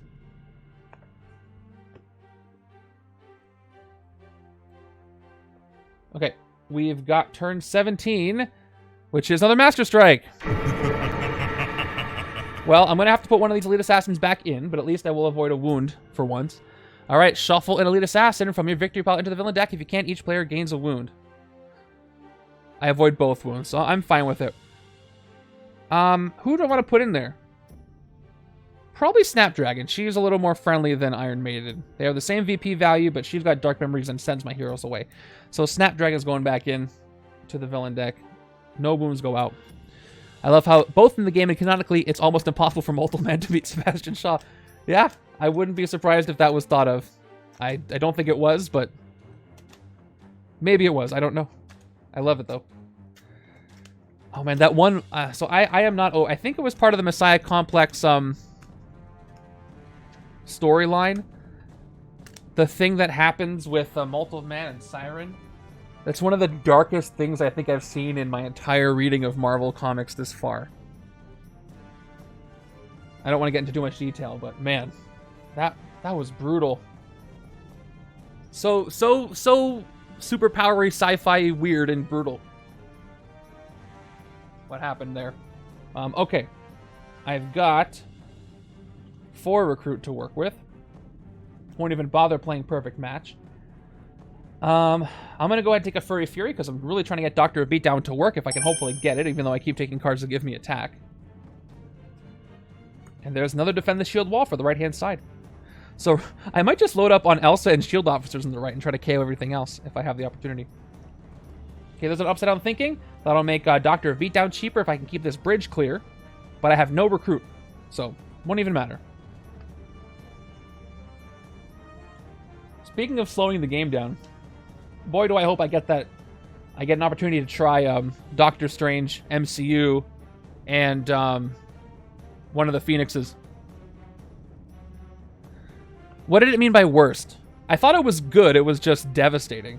I thought it was done really well. It was just a really haunting story. Only one elite assassin left over here on the left. All right, turn 18 is another bystander. That's the second one. They were both standard, apparently. Goes right to Black Lotus. Let's get as many shield cards as I can. I'm going to go ahead and start with the sidekick. Draw 2. 1, 2. Okay. I can draw a card, but only after I play Elsa's card. So I'm going to have to play everything else first. 1, 2, 3 recruit. 2 attack. And Defend the Shield Wall is going to give me 1, 2, 3, 4, 5 recruit, or 5 attack for the 5 other starters I've played, and that gives me 7 total attack. I could get 9 if I play Selfish Ego, and I get to draw a card, and left side can just discard this wound that won't really hurt me. So, will the 5 recruit help me get to Elsa if I take the Selfless side? Black Lotus could, so I can get the other Defend the Shield Wall if I decide to fight Black Lotus for 5, or for 6. She gives me +3 recruit. Yeah, that's the way. But is that what I want to do? I would have to spend almost all my attack on Black Lotus. And I would have to play Selfless. But if I decided not to do that, I can get 9 attack. And I could go... Yeah, I have no discard pile for Dark Memories right now. I can go 4. I could take out Iron Maiden and Snapdragon 2. I do only have 1 villain in the HQ, so I'm not super worried about it. And I am building around the Defend the Shield Wall strategy, so I think it is the better option to do Plan A and get that. So let's fight Lotus and do Plan A. Plus, I'll get an Elite Assassin over here to help fight Indestructible Man. So I will fight Black Lotus for 6 attack. I already get 3 recruit out of it. Oh, it is very strong. And again, I do get another Elite Assassin over here. My first one on the right, so I can start trying to hit the Mastermind from both angles here. Or discarding for the last Master Strike. 1 Elite Assassin over here, get a Bystander on the right, and I'll take the other Defend the Shield Wall. This time I won't forget to wall crawl it. She's going right on top of my deck. Okay. And Doctor of Beatdown, great. So I'm going to go for Elsa's uncommon on the right, and Beast's uncommon on the left, and I think that's going to be a winning strategy. So I will play Selfless, because I have nothing to fight for 3. I'll get 2 recruit. And I will get a sidekick for the final 2 recruit that I have. Wait, that was 1, 2, 3. Oh no, I already played this, didn't I?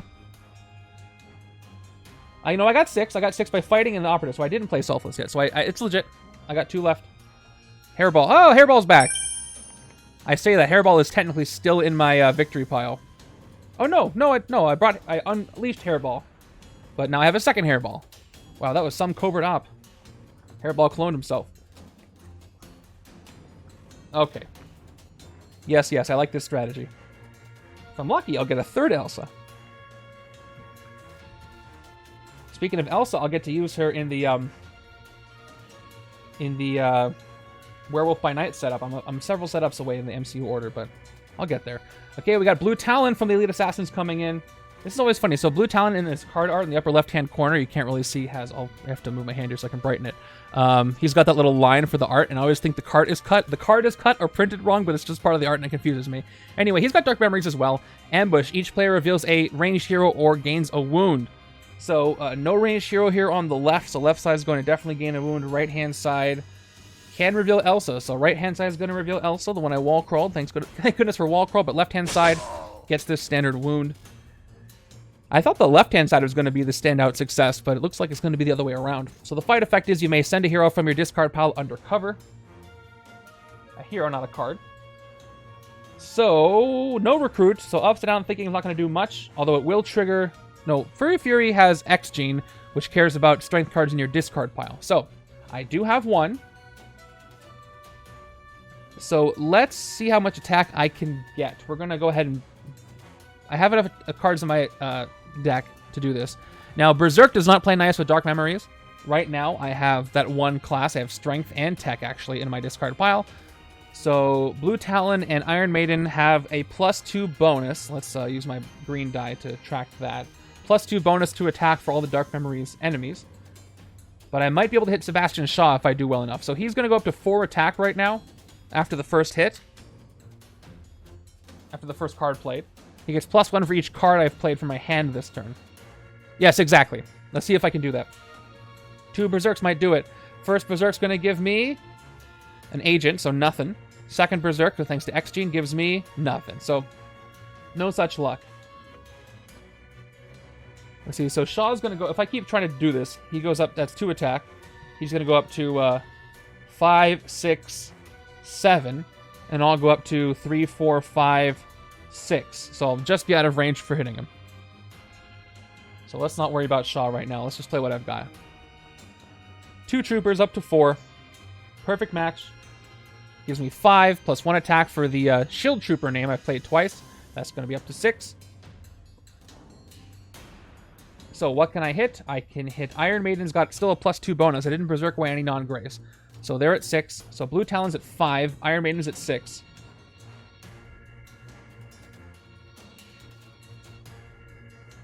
Let's see. Play Beast first and Clone. Yeah, I want to do that. Good catch. There's no reason not to do it. Actually, the reason not to do it is if I wanted to wall crawl or patrol the space that I was going to hit from. But I have the bridge open, so I might as well pick the bridge right now. So let's do this. Upside down thinking. I'm going to choose the bridge. I mean, I can't recruit anything this turn anyway, but just for flavor. Just for flavor, because I have no recruit. Unless something magical and crazy happens. Dr. Beatdown costs 3 this turn. Now I'll play a perfect match. I'll get the attack that I got, and I get to clone it. So, let's see. Top of the hero deck. Oh, man. That just cost me the rare beast in the HQ. I almost wish I didn't do that. Oh, well. Maybe it'll come back up. Perfect match.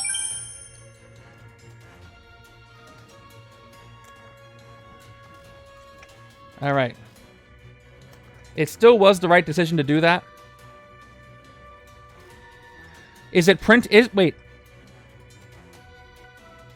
Is it printed cost? Oh, you mean? I know what you mean. I mean, I might get there, maybe.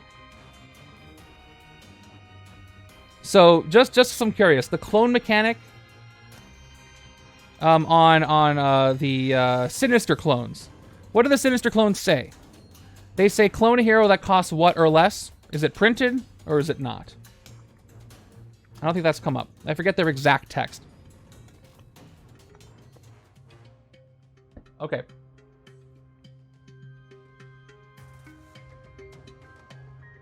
Alright, now I've got 6 attack to work with. Perfect match is not going to mess, of course, with the Dark Memories. I already have the perfect match in here. So let's hit Iron Maiden. Let's get her out of the HQ. Printed. Okay, that's what I thought. No loopholes there. Plus, I get to unleash the other beast that I've got if I do this. So let me do so. Each player may unleash one of their heroes from undercover. I will unleash Captivating Conundrum from undercover. And right-hand side I don't think has anything undercover right now. Thank you. Printed cost 4 or less. I was thinking, oh, can I do a cool combo with Doctor of Beatdown if I reduce the cost if I had the Sinister clones, but no. Everything's been thought of. So Iron Maiden's gone for 6 attack. Refill. It is... Hey, balanced attack is pretty good. I will play Captivating Conundrum for 1 attack. X Gene Tech, I sure have it. Draw a card. Awesome. That's a great continuation of this turn. Reabsorb Duplicates has been drawn. I will play it. 2 more attack. Tap information. 4/4. I have another 4.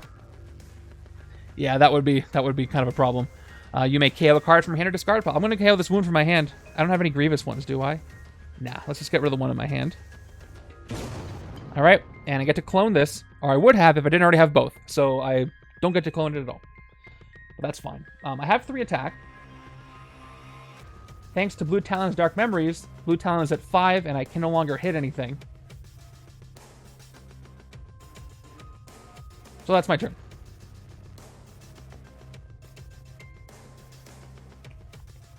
All right, there is the reabsorb dupes right there. Look at all that instinct. I get to clone me, myself, and I if I want to. I may not want to if I'm, but I could use the extra recruit, and I get to move the HQ along if I do so. Doesn't go to my hand. Depending on what Red Wing does, there is a chance I could get Doctor of Beatdown. 1, 2, 3, 4, 5. I just got to get that beast card. I don't think I played a setup with both beasts in a while, if at all. So this is fun. They work decently well together. All right, turn 20 is here. So, if you're ready for a new Mastermind, here we go. Ambush this villain ascends to become a new Mastermind. His Master Strike is each player simultaneously reveals a non-gray hero. He dominates the revealed hero with the highest cost. Good thing there's only 1 more Master Strike left. And now I have a Mastermind that I can actually hit with attack. For 8. So I gotta try to hit him. Can I hit him this turn? I'm gonna get a lot of attack, aren't I? I'm gonna get 1, 2, 3, 4, 5, 6, 7. Plus a card draw. Yeah, sewers are empty, thank you. Let me just double check my Elite Assassins. I have 1 on the right. I think I have 2 on the left now. Yep, I got 2 on the left. So I could clear the city a bit and then hit the Mastermind if I don't want to hit Mastermind. I want to hit Indestructible Man, but let's see how much attack I can get. Sewers are empty because I did push Blue Talon or Mastermind when he entered. So I do get to do this. Patrol the sewers. If it's empty, rescue a bystander. I hope it's not you-know-who. Let's see who I get.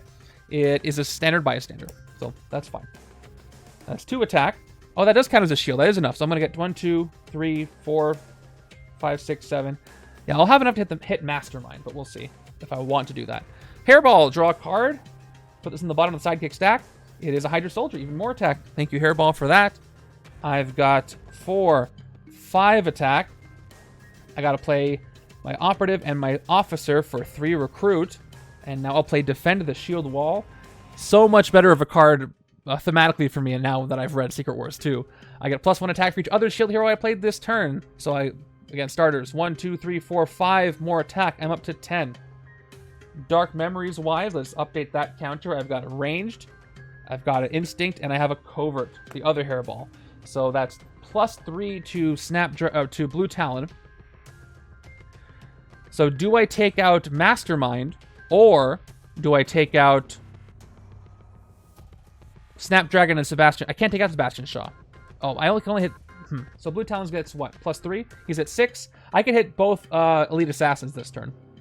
And that would give me enough to hit the Mastermind again.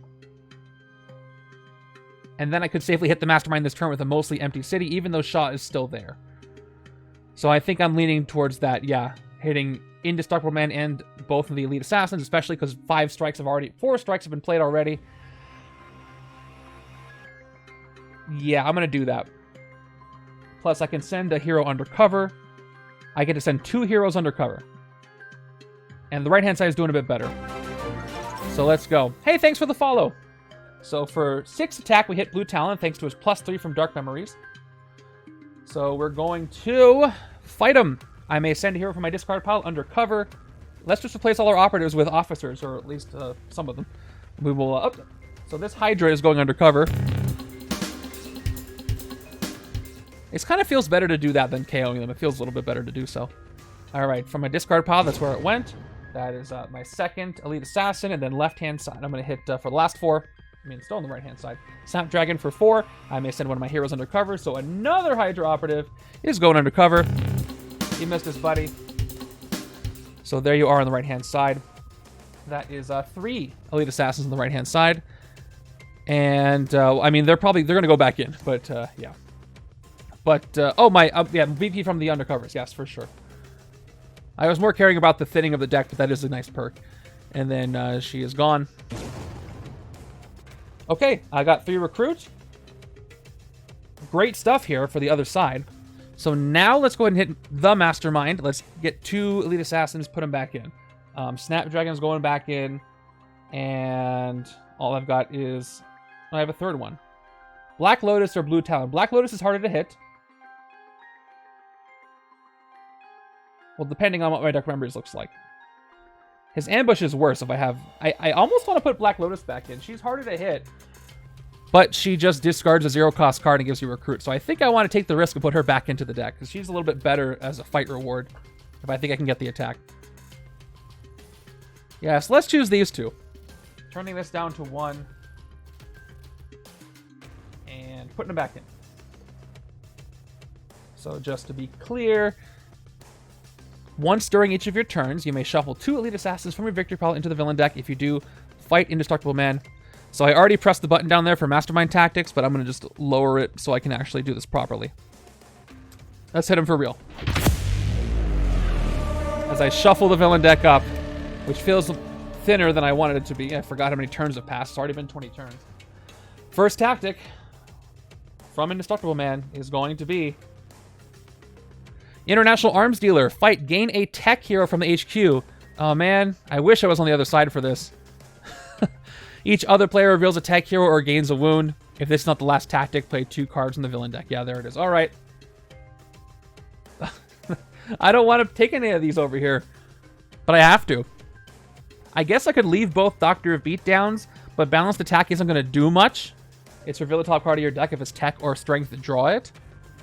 But Doctor of Beatdown is going to be even more useless because I don't have many strength or tech over here. So I'm just going to take the common Balanced Attack because there's fewer of these anyway.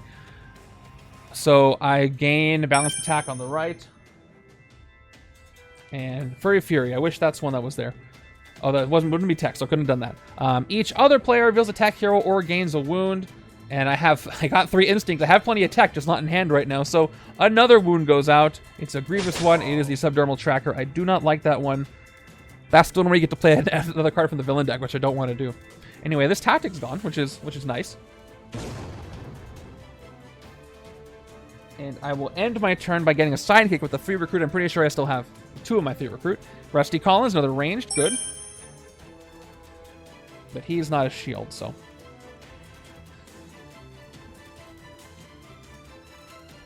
Thank you. I will do that. Let me finish my shuffle so I don't forget to finish shuffling. Actually, that's not true. I have to do this first. In case there's any effect. Okay, good. No effects. Just Sentinel.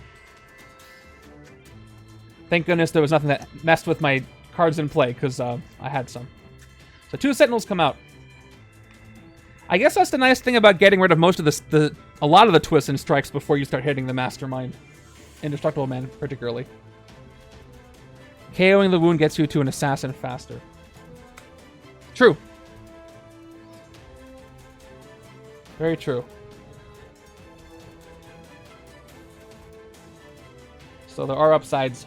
All right.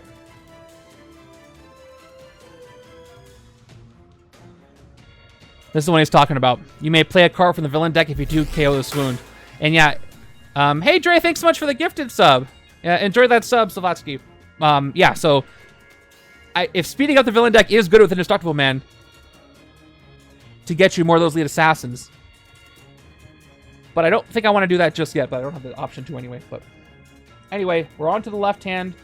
Now I'll play the card from the villain deck.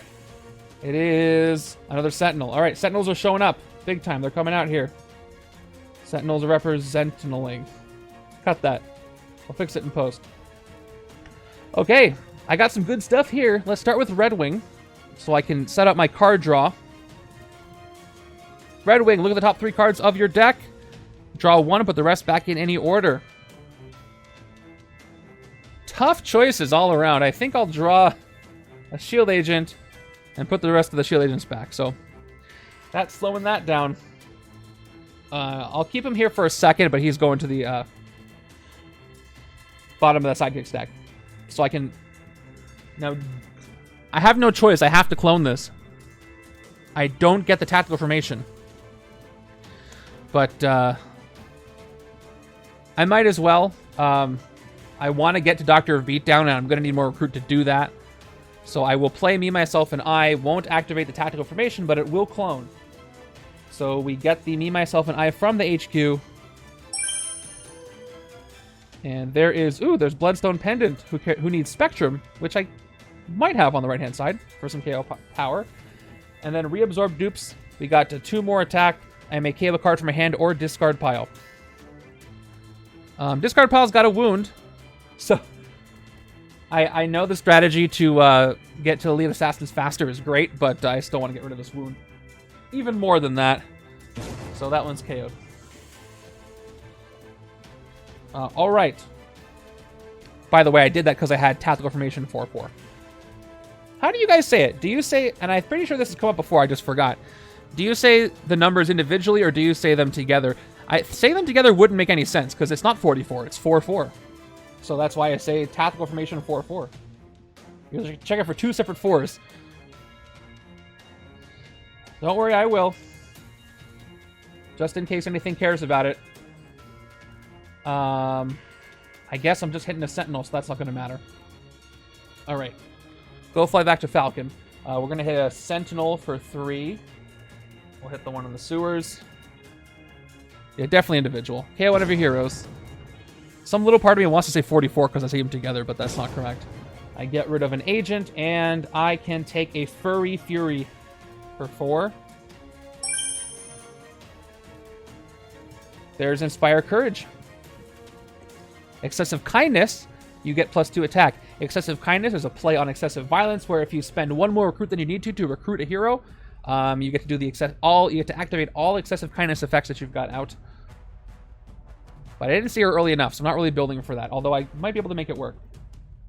Is it real that do I really still do have?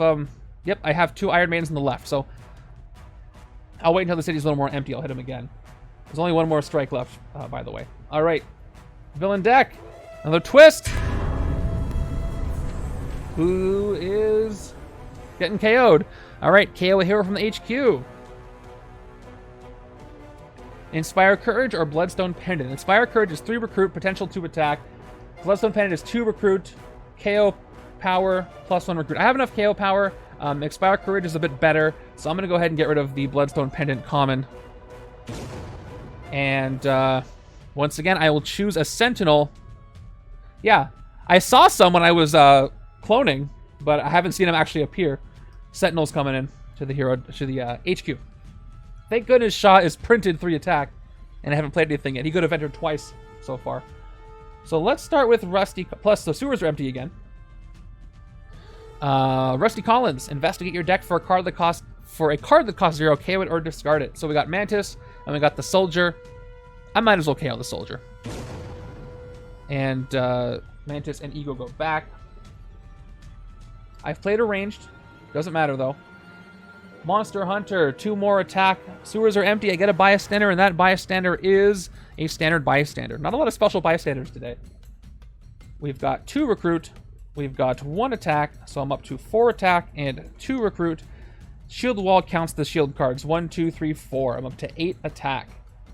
Having 2 of these, even if they're not showing up together, is still great because they're showing up so frequently. I'll hit the Mastermind. I'll hit Mastermind, the Mastermind, Sebastian Shaw. Or Jason Weingard. Sebastian Shaw I can't hit.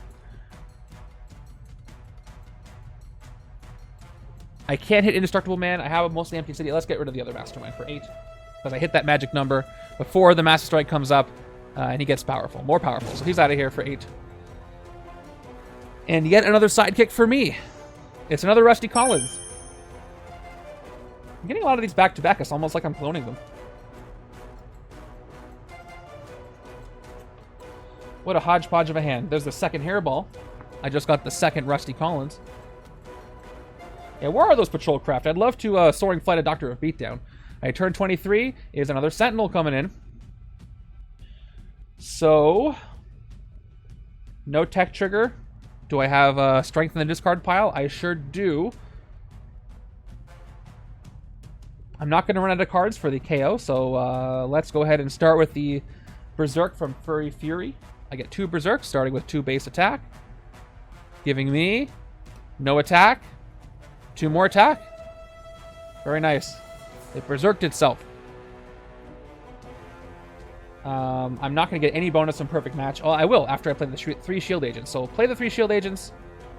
Let's play perfect match for 1 attack. I played at least 2 shield agents. That's 1 card name, so I get 1 attack there.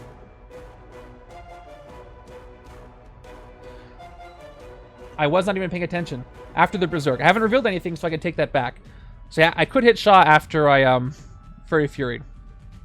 Let me just finish playing this out because I can just rewind if I need to. I'm not revealing anything. So I could get 8 attack if I play Reabsorb Duplicates. I get to KO a card. I could get 2 of the Sentinels out of there,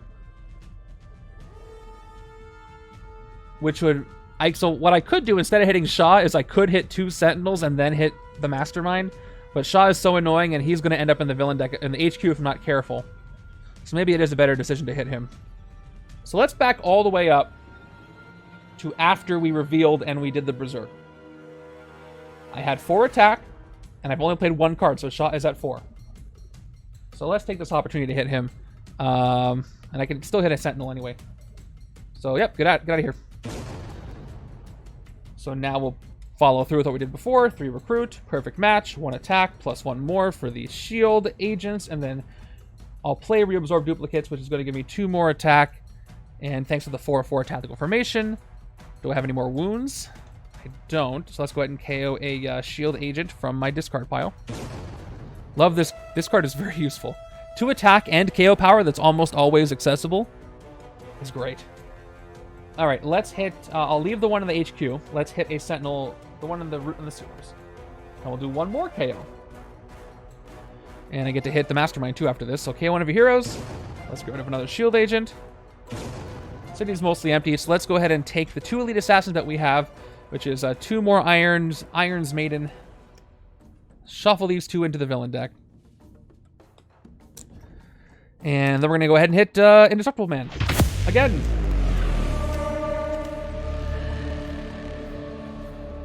What do I get? It is Secrets of Indestructibility. Fight. KO up to 2 wounds from your hand and or discard pile. And then play 2 cards in the villain deck. No wounds. So this just plays 2 cards in the villain deck. By the way, we are using the final blow rule with Indestructible Man. So the last tactic just won't do anything, but he'll just stick around.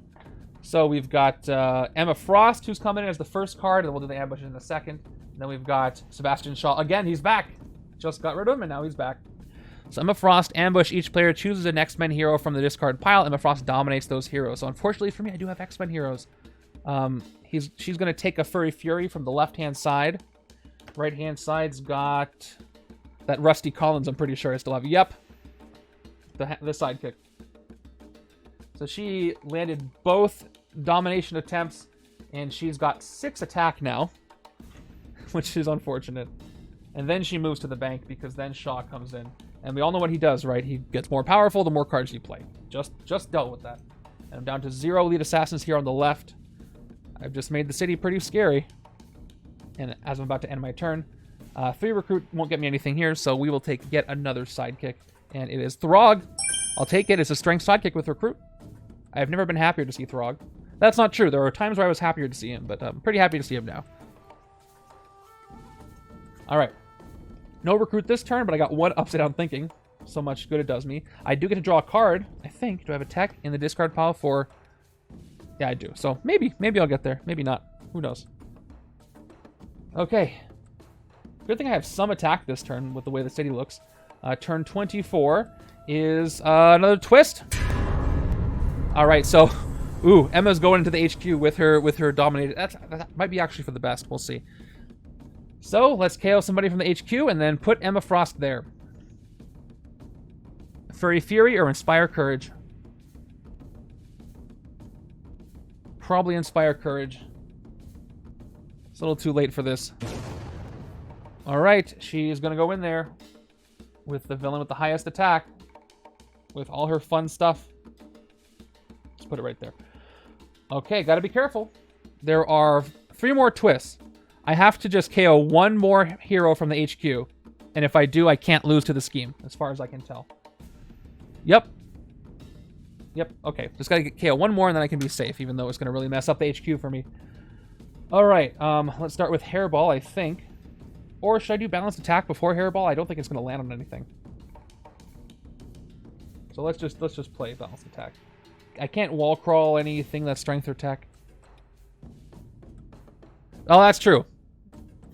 I haven't seen them the entire game, so I forgot they were there. But yes, I can still look to the scheme thanks to the henchmen. But they are henchmen, so...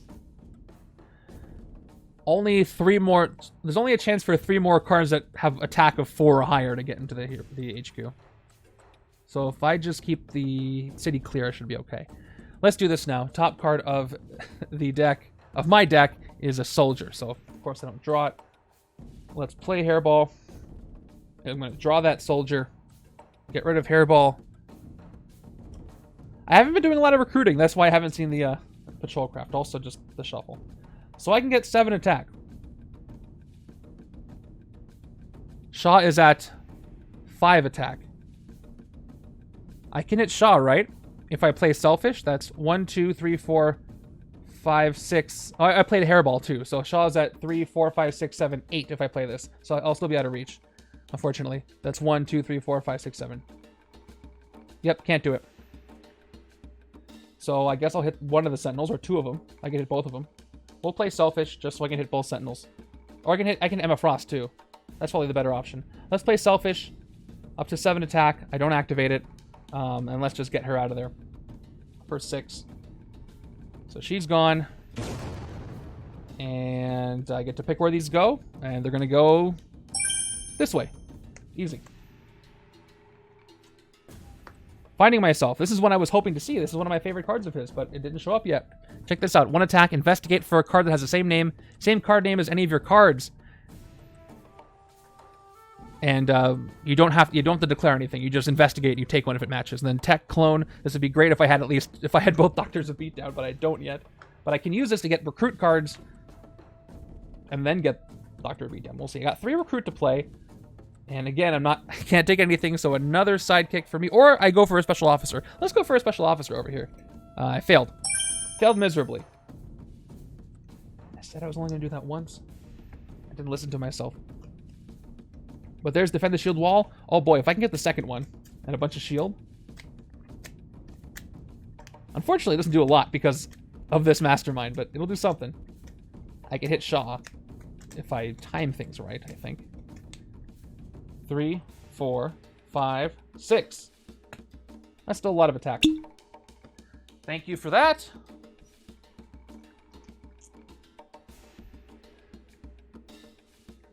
Your kids locked you in the bathroom? Well, good luck getting out of there. That's going okay. I'm having fun. It's Elsa Bloodstone who was the standout this time. I did not expect that. Turn 25 is another twist. So here we are. Once again, KO a hero, replace it with a villain. I can put the other Sentinel in now. I really like Finding Myself. So this time I'm going to get rid of a Furry Fury. And put the other Sentinel there. I got really lucky with which villains entered the HQ. So, I got a lot of tech out here right now. So I can get more perfect match cards and draw cards. I'm going to start with Upside Down Thinking and be very hopeful and patrol the bridge to make Dr. Beatdown a recruit of 3. And we'll see if I draw enough recruit with a chain from Captivating Conundrum. Chances are I won't, but just in case. Or at least I'll draw a card with another card name. So I will get the 1 attack. I have the Tech X gene. Of course, there's a Tech in my... Yep, there's one right there in my discard pile. And I get to draw into a Trooper. So no such luck. But I do get 2 attack for playing 2 Troopers.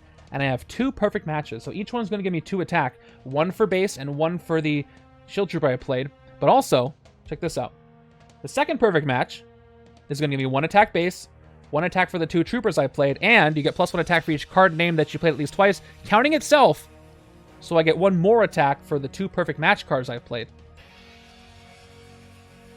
So that's 8 total attack. Can't hit Shaw. because he's at 4, 5, 6, 7, 8, 9. Is there any point where I could have hit him? No. And they both clone. So I got to do that before I decide what to hit. So let's clone them both. Let's do the... I think if I do 2 clones, I have to find one, shuffle the... I guess it doesn't matter if I shuffle it after the second time because I'm shuffling anyway. We'll see if the top card is lucky. Nope. Balanced attack. So we'll just find the 2 of them. How many are left? There's all those patrol craft. I think there's 2 left. All right, so the first perfect match. Second one. Then I shuffle. Doesn't matter because I'm going to shuffle again.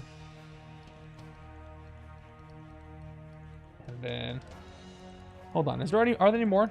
There's only 4 of them. I think I have all 4. So second one's going to fail the clone. There's one. Yep, I have all 4. So the second one, the clone fails. In case you don't know, the cloning heroes have a different card distribution so that you can clone the rare.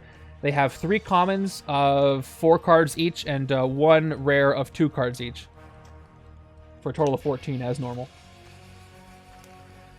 So let's go ahead and shuffle this up and let's clear out the HQ of Sentinels.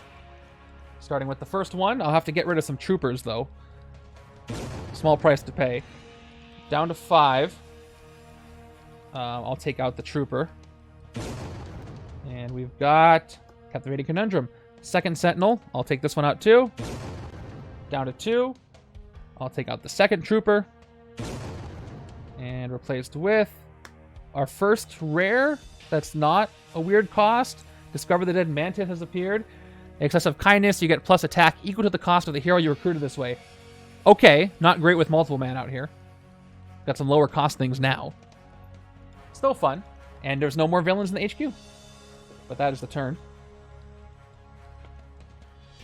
And yeah, so now I'm in the situation where since I have no elite assassins on the left and 1 on the right, I have to just let the villain deck keep going. So this week should have some interesting turn counts because like me, you're probably going to have to just wait around. Now that wound that Travel Size mentioned earlier could have sped the game up in a positive way to give me a slightly lower turn count while still fishing out the elite assassins. But I KO'd it. Just so I would have better hands. But yeah. So the heroes that let you actually speed up the deck like Emma Frost are kind of useful here. Another good hand. It does not matter how much attack you generate. If you don't have elite assassins in your victory pile, you cannot hit Indestructible Man because he is indestructible. It says it right there. Turn 26. There's another one. Okay, Black Lotus comes back in. Her ambush again. I put her in the villain deck on purpose. Each player discards a card that costs 0. I guess the scheme is tilted because everything else is normal. So, to fight the Mastermind, I have to fight her for 6, and I will do that. I have 4 recruit here. I have 1, 2, 3, 4, 5, 6. I can't pick up Discover the Dead this turn. I can when I fight her, so hold on. If I discard an operative, and I fight Black Lotus for 1, 2, 3, 4... Maybe I can't hit. 1, 2, 3...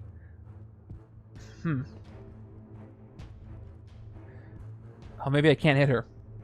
I'm going to get 1 attack, and then I'll play this for 2, 3, 4, 5, 6. Okay, I'll have 6 if I get rid of this operative, and then I'll get 3 more recruit, which will give me a total of 6 recruit, but I'll still be a short, so I have to choose. Do I can't hit Black Lotus and take Discover the Dead if I'm doing my math correctly,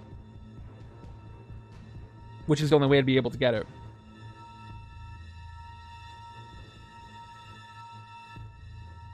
Just because of her ambush. So I'd rather hit her and then hit the Mastermind with an empty city than worry about that. So let's just get the 6 attack. I'll discard the operative. And left-hand side has no choice. Discard the agent. All right, let's go. Let's play everything out. So I've got 1 attack base, 3 recruit. We've got Defend the Shield Wall for 1, 2, 3 more attack, up to 4. Oh, shoot, I can draw a card. I might be able to do it anyway. So let's do this. Let's play Selfish, which activates from Elsa Bloodstone. So 2 more attack. I'm at 6 attack, and I get to draw a card. So if I can get 1 more recruit, I can actually get the rare. So we'll see. I draw. That's not going to do it. That's more attack. And left side's got to discard a card now. That was not worth it. I discard the agent on the left. Because I lost 2 agents. I still probably wouldn't have had enough to get Dr. Beatdown, even with upside down thinking. Anyway, thanks, Ego. Let's just play balanced attack just to see. I don't think I have any cards that apply. Top card of my deck is a soldier, so that wouldn't help me anyway. So let's just hit Black Lotus for 6. She's going to give me 3 recruit. Not letting me get the rare, unfortunately. But what it will do is let me hit the Mastermind. So I'm down to 2 attack, but I've got 2 Elite Assassins. Let's turn this down to 0 because I'm about to shuffle them in. Yeah, Elsa has tech, but do I have any... I have her divided card, but it doesn't give me recruit, though, right? And that's what I'd be looking for. Black Lotus, and the other one is Blue Talon. I think that's all I've got. All right. Left-hand side's got some decent attacks, so I'm not worried about escapes. So let's shuffle these 2 back in. Make sure this is clear that it's a 0. Is that upside down? Nah, that's right. That's what the camera angle looks like. It's at 9. There are not 9 of these. So shuffling up the villain deck, hitting the Mastermind. For Tactic 3, hey, we didn't get the 4-1. We got a more alliteration, Manipulate Murderous Mad Monk. If this is not the last tactic, rescue 4 bystanders, and this tactic enters the city as a Molot Boga villain whose abilities are Ambush, play 2 cards in the villain deck, fight, KO one of your heroes, escape, shuffle this back into Indestructible Man's Mastermind tactic. So if I'm lucky, he'll end up in the HQ. Let me shuffle. I put the villain deck face up, so I knew it was there. I don't know why I did that. I wasn't looking. All right, because I have to pull things in the villain deck. So here we go. He's entering the city. Well, let's get the bystanders first. So this, you can get the VP from this card if you fight it again, but you may not. You may be stuck there. So 4 bystanders are going to be standard, computer scientist, computer hacker, a lot of computers, and Sunspot. Again, a strength on the wrong side. But let's finish the effects of the Mastermind tactic before we resolve those. All right. And he goes into the city. Play 2 cards in the villain deck. Here we go. First one is a Master Strike. Hold on. And the second one is Emma Frost. So let's resolve these in order, starting with the bystanders, then we'll take care of that. All right, standard bystander, right-hand side. We got Heartless Computer Scientist, a tech and a strength special bystander going to the absolute wrong side. That's what I get. So he gives you tech, you may KO a card from your inner discard pile. I guess more stuff for balanced attack over here. So gained as a hero. We got the computer hacker. I get to draw 1 extra card at the end of this turn when I draw my new hand. And then finally, Sunspot, who's gained as a hero. Strength, you get +1. Total of 3 attack if I do that. All right, now we have a couple of things to resolve, starting with the last Master Strike. And guess what? I don't have any more Elite Assassins because I just used them. So I cannot shuffle Elite Assassin into the villain deck from the Victory Pile, so each player gets a wound, unfortunately. Last time that's going to happen, I got a Grievous on the right-hand side. All right. Followed by Emma Frost coming in and being a thief. We'll see who she steals. She's probably going to take Sunspot that I just got. So, each player chooses an X-Men hero from the discard pile. Emma Frost dominates those heroes, right-hand side. Yep, she's going to go ahead and take the Sunspot that I just got. Left-hand side, do you have any X-Men? No, so she comes up empty there, but she is going to go up to 5 attack by dominating Sunspot. Yeah, he can enter the HQ. It's going to be interesting. I was thinking about that. I forgot he had a tactic that entered the city. Which is good. I'd rather him do that and hang around so he doesn't get at risk at escaping. That'll be useful. And I can also take a Doctor of Beatdown, but it's the wrong side. And I can't take Discover the Dead. Seems like a waste to not take anything. So since I have Tex, I'm going to actually take the Captivating Conundrum. Exchange, draw a card, because I might be able to trigger that. And we'll see what else is there. Okay, there you go. There's a Patrol Craft that I cannot even hit right now. I only got 2 attack this whole time. Oh, actually, after hitting the Elite Assassin. Finally, let's get a sidekick. Standard. I got to worry about my recruits now. There's 2 more twists. But if I do too many recruits and don't mind things, I might be in trouble. I get 7 cards thanks to the computer hacker. And there's the tech covert. I almost said Emma Frost, but it's Elsa Bloodstone. Those are 2 completely different characters. Turn 27 is Snapdragon coming in. All right, she's got her ambush. Each player discards a non-gray hero, then each player draws a card. So, who am I getting rid of here?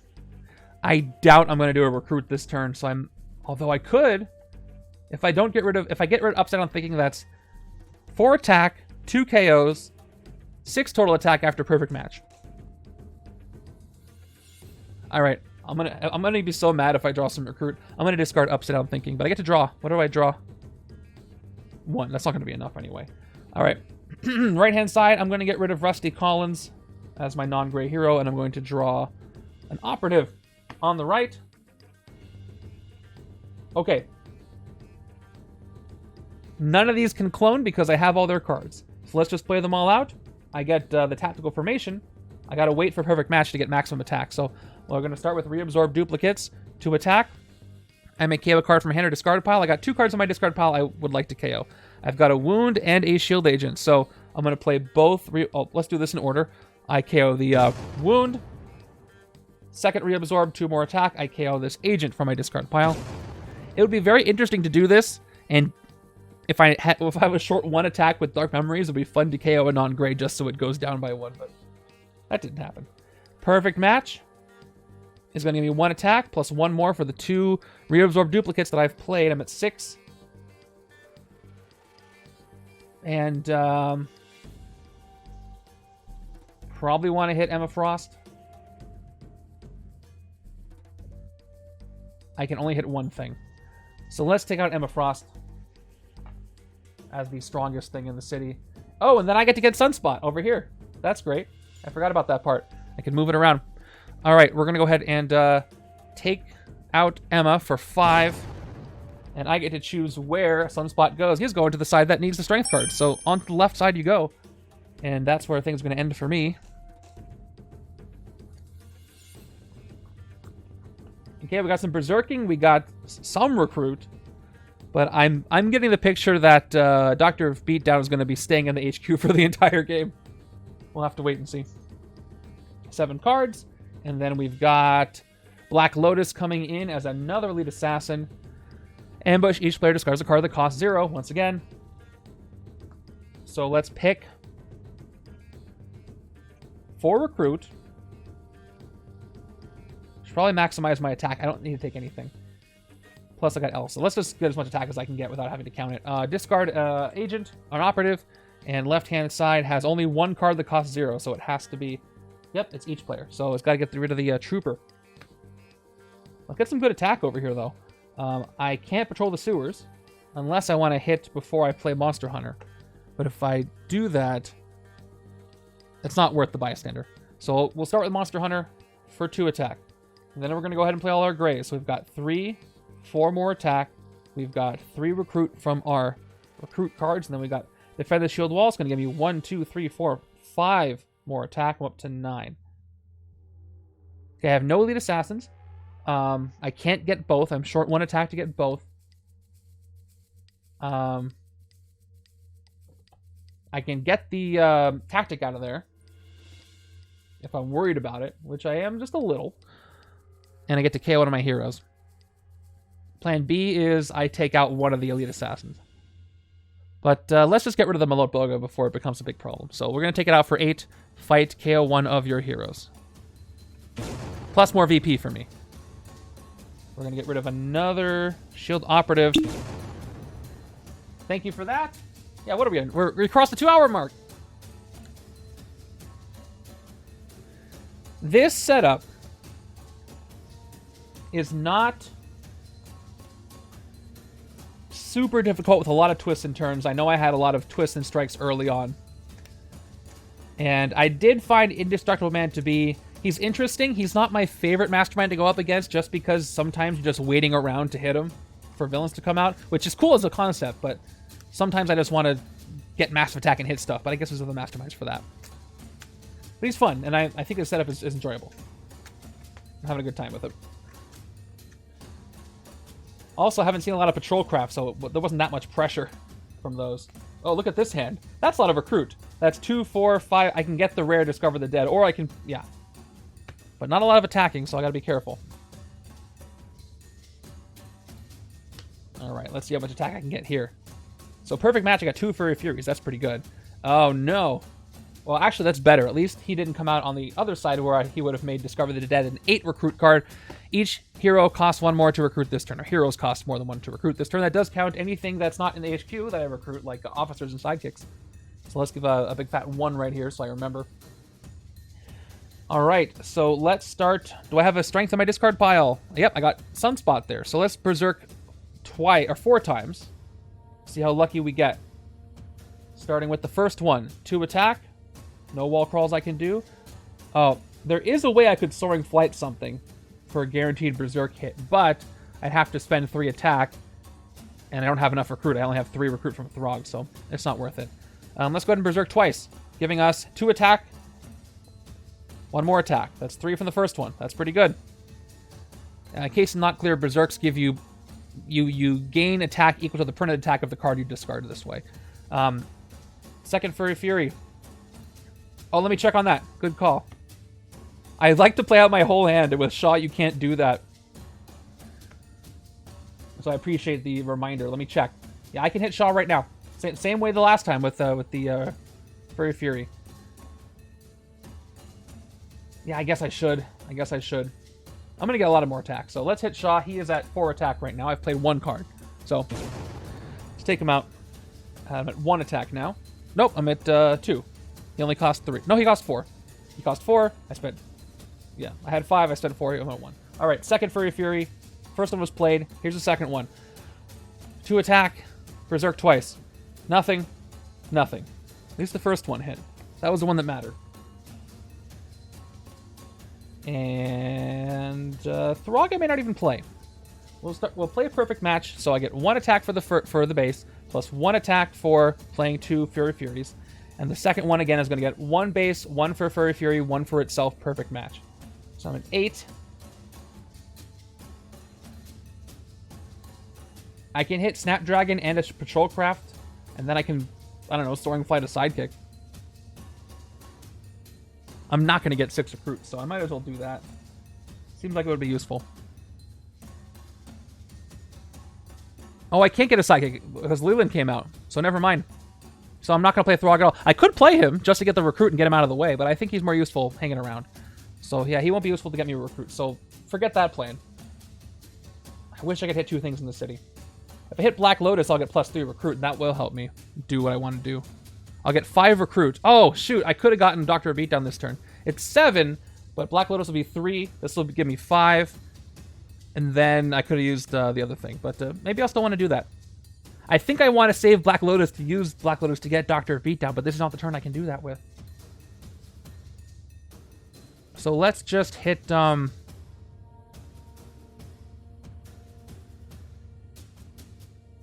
Okay, let's just hit Leland and the Patrol Craft. Although I do want the Elite Assassins. Nope. But I don't want... There's nobody here I want to send undercover. But it's Yume. So I could send Throg undercover. That would be fun. You know what? That just sounds fun, flavorful for me. So let's go ahead and hit Snapdragon for 4. And I'm going to go ahead and... yeah, take her out for 4. I got an Elite Assassin. I'm going to need those. And let's go ahead and send Throg undercover. I've got 4 attack left, right? Yep, 3, 4, 5, 6. Yep. So I can hit the Patrol Craft. It'll be kind of a waste, but Oh, it's definitely going to be over before I even get 6 recruit in the left. I'm just like holding out hope. So let's take out the Patrol Craft for 3 next turn. I recruit this turn, has Soaring Flight, but I'm not going to do that. Yeah, send all the animals undercover. They're small, they can get into... What was the line from Guardians 2? Skinny? Yeah, fit into places, good for thieving? I feel like Throg is just as bombastic as Thor is, so I'm pretty sure that he's not very covert. He's probably pretty easy to see coming. 2 more. All right. So yeah, I think I want to save Black Lotus for the left-hand side to get just for that guaranteed hit on the Mastermind. The more I split them up, the longer the game's going to go, and that's going to hurt my turn score. Turn 30 is another Elite Assassin, Iron Maiden. As I keep shuffling them in, we're going to see more and more of them. Ambush, each player must send one of their non-gray heroes undercover. So, unfortunately, the Heartless Computer Scientist that I just got also goes undercover. On the right-hand side, left-hand side. Yeah, I think I'm just going to give up on recruiting stuff. And send me, myself, and I undercover as well. So, yeah, there you go. On the left. Okay. Now, Dark Memories. Now, luckily, no side has a discard pile right now. But luckily for Iron Maiden, I don't have enough attack to hit Iron Maiden. So I've got 2, 4, 5 recruit. I would have had 7, but now I don't. So that's too bad. But I can get another Monster Hunter, which I will do. For 3. And Upside Down Thinking is there. I wish more of them showed up earlier. That would have made things great. Because I could have made Dr. Beatdown free if I played 2 of them. But anyway, we'll end with a sidekick. And it's Layla Miller, the tech one. Man, the game really wants the right-hand side to have tech cards. There's that Rusty I didn't play.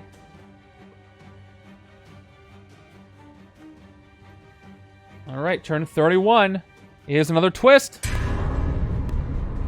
Oh, I didn't leave Malot Boga out to put in the HQ. That would have been fun. Okay. We'll hear from the HQ. I feel like I'm going to get rid of Upside Down Thinking because I think it's a little too late for you, so goodbye. And Harry Leland is entering the HQ once again. Yep. One more twist is left in the villain deck. We've got a...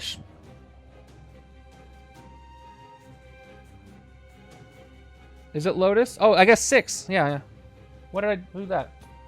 All right. Better. I'd rather her stick around there. So let's... That was a really weird error. I don't know why I did that. We're not going to think about it. All right, I'm going to go ahead and play Furry Fury first. Maybe I don't have a discard pile, but maybe Furry Fury will give me X-Gene Tech, but maybe not.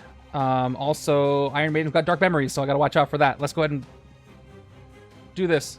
Although, I'm gonna have to Berserk. So I Berserk whatever this is. It is perfect match, which does give me the tech I needed in my discard pile. So that's 1 attack from the Berserk. And now Captivating Conundrum is gonna give me a card draw now that I got rid of a perfect match, and it is a Shield Agent. Funny. 6 total attack now. So again, I could take Black Lotus out. That would give me enough recruit to get Finding Myself, which at this point might be worth doing. Plus, I could hit the Mastermind too. So let's go ahead and do that. Let's take out Black Lotus for 6 from the HQ. All right, you get +3 recruit. Oh, I don't know why I moved that. Oh, I got 3, and now I got 4. I didn't get any yet. All right. Emotional Wave. Okay. Let's pick up Finding Myself for 4. That we looked at earlier. I'll clone it later. Okay, so I could hit the Mastermind now, but I might as well wait. I don't have any Master Strikes left. I have... The city is a little too full for me to want to do that, although right-hand side... Right-hand side is going to have a lot of attack, so I'm not worried. Maybe I should hit him right now. And it's the last one. So I know what that last tactic is. I'm pretty sure that's the one where you have to discard all the cards that you have that have the number 4 on it anywhere. So how many number 4s do I have on the right-hand side? Nothing, nothing, nothing. No 4s, no 4s, no 4s, no 4s. Left-hand side is one with 4s. So I should probably do this now. And I'm pretty sure that's what it is. Discard all the cards you have that have 4 on it. I think that's what it is. Anyway, I'm going to get 1, Sidekick, 2, 3, 4, 5, at least 6, 7. Yeah, that'll be enough. Let's go ahead and hit the Mastermind right now. All right, so we got Black Lotus and we got Snapdragon entering back in. Villain deck. Let me shuffle them all back in. All right, not a lot of cards left. That's it. And then we're going to do his 4 tactic. Oh, it wouldn't have done anything anyway because it would have been the last tactic. So, even so. But we still have the final blow to do. Which is rough with Indestructible Man.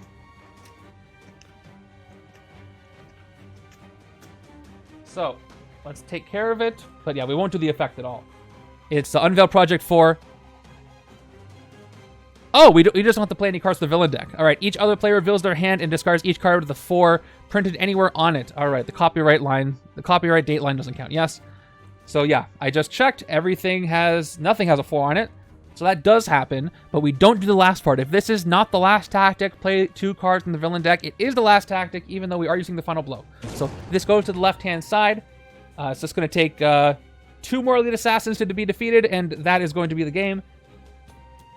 But we have to do that first. I actually have to do it. So right side has none, so we'll see how long it takes for 2 to come in. I wish, actually, he would have played 2 extras. But that last tactic, and I'll put this in the special rules just so it's super clear. You don't do it because there's no tactics left. Okay, turn 32 is this Elite Assassin? I hope it is. Nope, it's Corrupt the Phoenix Force, which is unfortunate because there's a Hellfire Club in the HQ in the city. I guess I can get rid of it. So by end of turn, have no Hellfire villains in the city or suffer. This turns into a 6-attack Phoenix Force villain that dominates all the heroes in the HQ that cost 6 or less. So I just have to take out Harriet Leland so I can do that. No problem. Let's start with Rusty Collins so we can set up our card draw. 1 attack, second Rusty Collins of the game. Investigate your deck for a card that costs 0. And KO to discard it. Cool. Blunt Force Trauma is out of here. I will leave. Okay. The trap could enter the HQ, but it won't. I won't let it happen. And I got 2 Defend the Shield walls coming, so this is going to be not quite at the end of the game because I can't win the game this way, but I'll hit everything I can. You know, with Indestructible Man, those great hands where you can feel like you can end the game, you can't sometimes. So let's draw the other Defend the Shield wall. I won't play Balanced Attack because I don't have attack or strength. So Sidekick is going to draw second Defend the Shield wall and Captivating Conundrum. Okay, it would have drawn this. Do I have any tech in the discard pile? I do. I got Layla Miller, so check it out. Let's Balanced Attack first, just to see. First Balanced Attack, 2 attack. Reveal the top card of your deck. It's not tech or strength. Draw it. We are going to now play Captivating Conundrum to draw a card thanks to the Layla Miller in my discard pile. We'll draw that soldier.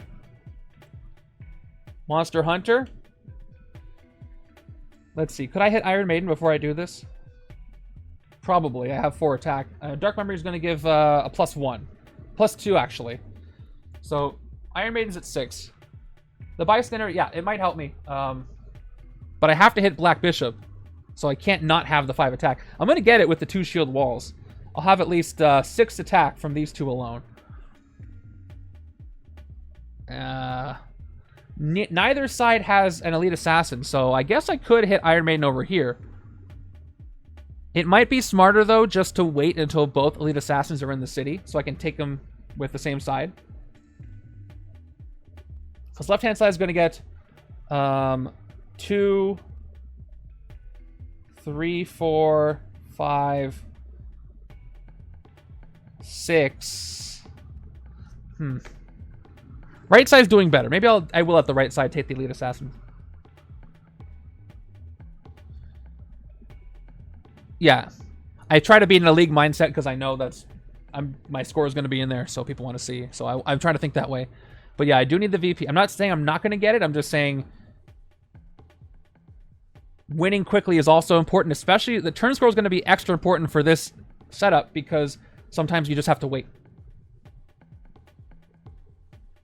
But because the right-hand side does have both Defend the Shield walls and I'm about to reshuffle, I will let the right-hand side get Iron Maiden because I think the right-hand side is going to have more success at getting them both out of there. So let's get the 6 attack before I play Monster Hunter. So I'll play the Soldier for 5. I'll play the Operative for 1 recruit. Which, since she's at 6, I have to play 1 Defend the Shield Wall right now. Which is going to give me 1, 2 attack only. 6, 7. So I can hit her for 6.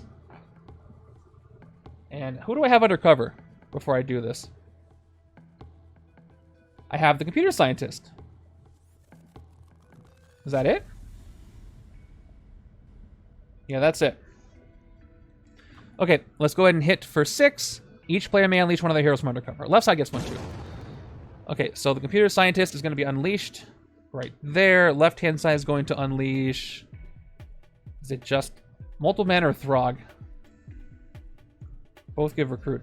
Let's take the draw card one. Multiple Man. Okay, Heartless Computer Scientist will trigger to recruit. You may KO a card from your hand or discard pile. Good for the reshuffle I'm about to do. Let's get rid of an Operative from my discard pile.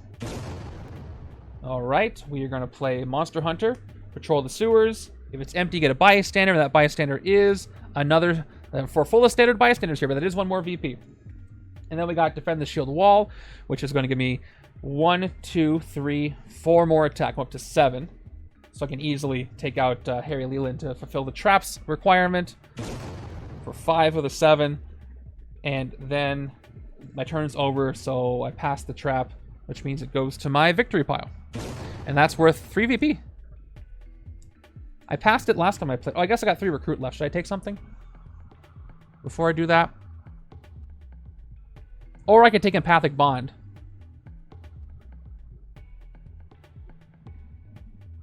Just for fun, I'm going to take Mantis. Although, if I do take Mantis, lower chance I get a Elsa. So, I will get a sidekick. It's Rock Slide. Also a lower chance now, but at least I can shatter something I don't have to shatter. Okay. 2 cards and a reshuffle. Now it's a waiting game. I got 1 Elite Assassin. You can't see that. What do I do? Okay. There's 1 Elite Assassin on the left, 0 on the right. Nope. 0 on the left, 1 on the right. And I just need 1 more to show up. I need the right side to take it out, or left hand to take 2 out, and then I can win. But it is now a waiting game.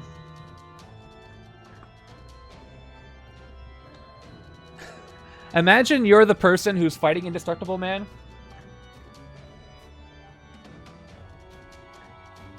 And you have the MCU Doctor Strange Phoenix combo, and you're playing with 3 other people, and you keep stopping the villain deck to keep going over and over and recruiting and getting your hand as optimized as possible. And the game can't end because you can't hit the Mastermind because you don't have Elite Assassins now. I have 7 cards Y. I'm pretty sure I drew 1 for something. But I can't remember what. Oh, Sunspot was unleashed. Alright, turn 33. Is another Iron Maiden. Okay, I want to leave this for the right-hand side so I can win that turn. But someone's going undercover. Okay, I guess... Well, I guess it doesn't really matter. It really doesn't matter. I'm not going to hit Iron Maiden. You know what? No, I can get the Dr. Beatdown this turn. Maybe. I got 1, 2, 3, 4. I can draw some cards. Yeah, I'm not hitting anything this turn at all. So let's just let's send Sunspot undercover again. More VP for me. And right-hand side is going to... Yeah, we're going to send the Computer Scientist undercover yet again. Where the bystanders should be. They're in the victory pile where bystanders belong. Alright. Dark Memories bonus is... I'm not going to hit this turn. It's +2. Just in case. And now let's play this stuff out. Let's see if I can get Dr. Beatdown before the game ends. I'll have to clone one of these. So we'll play Me, Myself, and I. 2 recruit. Tactical formation 4-4-4. I have tactical formation 4-4-4-4-4. I draw a card. It is Furry Fury. Let's stop and let's do Furry Fury right now. Actually, again, I'm not going to hit anything. I don't want to. We're gonna go ahead and play the second Me, Myself, and I. I have to clone it though. I'm at 4. Why did I put 4 before? I'm at 4 now. Yep, 4 recruit right now. Draw a card. Oh, I can get it this turn. That's fun. And I have to clone Me, Myself, and I don't have a choice not to. So let's see if I get lucky and the top card is Me, Myself, and I. It's Upside Down Thinking. Is it optional? I thought it was. I thought you have to clone. I could be totally wrong on that.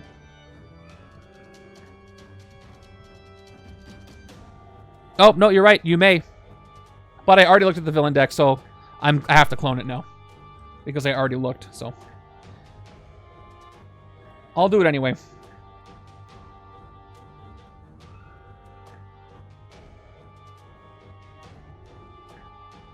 It is. I probably won't have that turn, but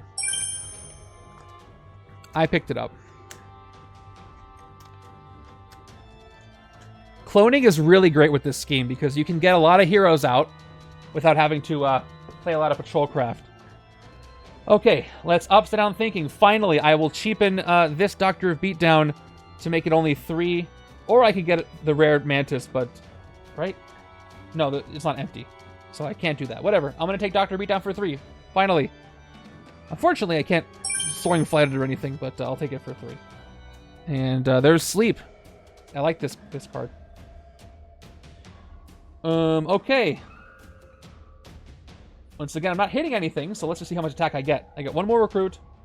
I've got perfect match. That's what I've been trying to do this whole time. I might never use it, but that's what I've been trying to do. Thank you for that. All right, so how many card names? I played Me, Myself, and I twice, so that's 2 attack. Perfect match. Second time around, 3 for base. First card double, second card double. And then reabsorb duplicates up to 7. You may KO a card from your hand or discard pile.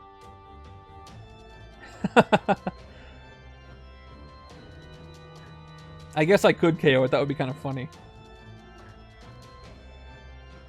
Nah, I'm not... I want to keep it just in case. I may not get an Elite Assassin for a while. Otherwise, I would totally do that. Let's get rid of the wound in my discard pile. And let's Berserk to speed this thing up to 9. And I definitely have the X genes. Let's Berserk twice. I get nothing. And 1 more attack. I'm up to 10 attack, which I won't use for anything. It'll just float around there and look cool. And be threatening. All right, moving over. I won't even get a sidekick. Let's just leave it there. New hand. Let's see if I get it. Yeah, for a setup where no matter how much attack you have, you can't hit the Mastermind unless you fulfill the requirement. Beast isn't really the best. But he's useful for taking care of everything else. For the scheme, for sure. Someone's going to get some really high attack here and just be waiting. Like I am. Moving over. I have to remind myself we get to eliminate this Mastermind, which is great. Alright, this is another Sentinel. So, still waiting.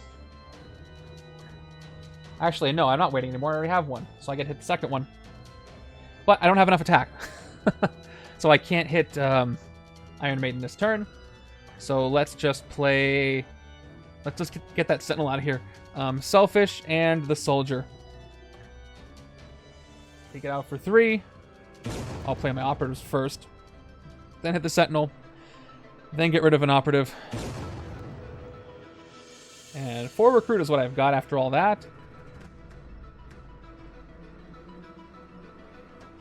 Yeah, I've seen them multiple times. I'll take Empathic Bond just to move the... Let's get a Patrol Craft. I want to see a Patrol Craft. I want to see another one. Nope. I mean, there's only... Yeah. How many in there? 6? Yeah, there's only 6 of them in there. Alright, give me an Elsa hand. I got it. Elsa, but only one other shield. Still. I can draw some stuff. I just need to get that Iron Maiden on the left-hand side. But now I got a lot of Dark Memories bonus on it. Okay, turn 35 is another Sentinel. Waiting game. What did I tell you? Should I just pass my turn right now? I'm probably going to hit the Sentinel, though. Let's draw some cards. 4, 4, 4. 2 recruit, draw a card. It is Furry Fury. Let's Furry Fury twice. 2 attack. No X-Gene Berserk, so only 1 Berserk, and it is Captivating Conundrum. 3 attack. We'll play the second one. Can I recruit anything that's green? No. So, second Furry Fury, 2 more attack, up to 5. Berserk 1. It is Me, Myself, and I. Doesn't give me anything. Multiple Man will not KO. Well, actually, no. I'll go up to 7. I'll KO the Shield Agent from my hand. And perfect match, 8. 2 Fairy Furies, 9. Second perfect match, 10, 11, 12. And I will hit the Sentinel with excessive violence for 12. Although if I do that, I have to KO one of these. So whatever. I'm going to do it, and I'm going to get rid of me, myself, and I. So get rid of the Sentinel on the left. Down to 9. No, I use excessive violence. I use it all. And I will get rid of me, myself, and I. This doesn't give me anything. I'm pretty sure you can do that. Because there was it's Rocket's card let me know I could do that. You can spend extra attack whenever you want, I think. He just doesn't do anything. Alright. Come on, let me get the 4 attack plus whatever I need. Turn 36 is another Sentinel showing up. Dark Memories bonus is Instinct, Ranged, just +2. I need to get 6 attack, and I'm pretty sure I'm going to do that this turn. I'll just give her the attack. 6 attack on her. Alright, let's end this thing. Starting with Layla Miller. I want as much VP as I can get, so I'm going to take the Sentinel if I can. 1 attack. I'm going to choose Shield. Investigate for Shield. And I got... They're interchangeable for Soldier no matter what we do, so I take that. And Rock Slide I'm going to tuck to the bottom. So I don't need all the attack. Let me just double check. I want to do that. Yeah, 1, 2, 3, 4, 5, 6, 7. Yeah, that's fine. Tucking that. Cool. Layla goes away. Oh no. I can draw Rock Slide though if I put him on the top. Yeah, let's just put Rock Slide back on top. So I can guarantee draw him. Balanced attack. Reveal Rock Slide. Yeah, I caught that too. Alright, and I draw it. Okay. And I got Rock Slide, so I can get a little bit of extra attack. 1 attack, X-Gene, Tech. I don't have it. Before I play this, actually, I can recruit Captivating Conundrum to draw a card, just for fun. I'm pretty sure I didn't get... Yep. I just had 3, right? No, Layla Miller for 4. So I have 4 before I play Captivating Conundrum. So let's play the Shield Officer. Although, is Tech another class that's going to power up Iron Maiden? Yeah, it will be. It's okay. She'll go down to 3 when I shadow her anyway, so it doesn't really matter. Let's play the Shield Officer. We're going to go ahead and recruit Captivating Conundrum. It makes more sense to shadow her after. So now she goes up to 7. She's going to go down to 4, which I can still hit for 7. I'll be fine. Refresh. Now I play Captivating Conundrum. Draw a card from the X-Gene, and it's Monster Hunter. Alright, so now I can get some more VP once I clear the Sentinels out of the way. So let's hit the Sentinel first, because I'm definitely going to get 1, 2, 3. I'm going to get 6 attack just from these alone, so I can definitely hit Iron Maiden. Unless the bystander gives me another class. But I'm going to shatter her anyway. So let's hit the Sentinel now. Down to 2. KO one of your heroes. I'm going to KO... Oh. Yeah. Defend the shield wall counts cards I played this turn. So even if I KO one of my shield, I still count it. So I'm going to KO Maria Hill. She'll still count towards Elsa Bloodstone. So I'm just going to put a little shard here to remind me that Maria was here. There's no actual shards here. Okay. Monster Hunter time. 2 more attack. If it's empty, rescue a bystander. So give me a good one. It's a standard one, but that's 1 more VP for me.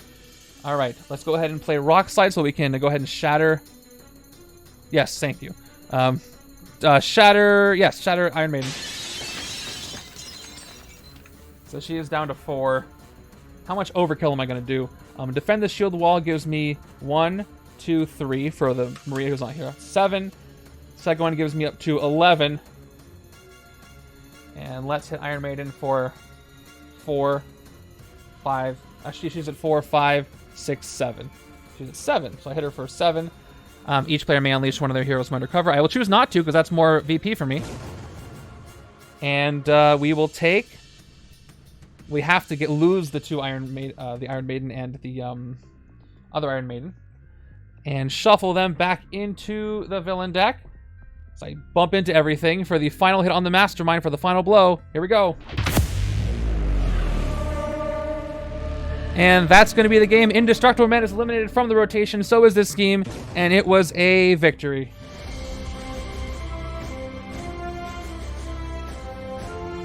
And we got all his tactics. That was a good one. That was a pretty good one. Where are those darn patrol crafts? I hate how I had to tuck that that beast card. But the next card was a patrol craft. Oh well. That was a fun one. It was a very very mathematical calculated game and a little bit of a waiting game there at the end. That's a lot of turns, but nobody can really rush this game unless you get lucky with the Elite Assassins coming out early. And I didn't even have to deal with all the Master Strikes coming later in the game as I kept having to put them back. I only had to do that one time, so I had enough cards for 1, 2, 3, 4, 5, 6, 7, 8, 9, 10 more turns because I don't think anything else played extra cards in the villain deck. So that was it. But let's go ahead and give the results here. This is going to be a long game, though. Predictions! And stick around. We got 25 people here, so I'd love to pay it forward and send you over to somebody else's board game stream. So stick around. We'll do a raid after this. It was a win. That's 50% of the Masterminds from Black Widow eliminated. So there are your points for saying I was going to win. Let me count up all my stuff and stick around so we can go do that raid. If you have any channels that you like, that you would suggest me raiding, please shout them out in the chat and we'll go over there. So left-hand side got 1, 2, 8, 9, 10, 14, 18, 19. Thanks for the helicopter. 25, 26, 27, 28, 32, 33 on the left. Oh, I have to type this in. 33 on the left, and right-hand side definitely was the standout. I did not expect it to do that well. 6, 7, 8, 9, 10, 13, 16, 17, 23. Yep, 24, 25, 29, 35, 36, 42, 43, 44, 45, 46, 47, 48, 51 on the right. And 36 turns, no escapes.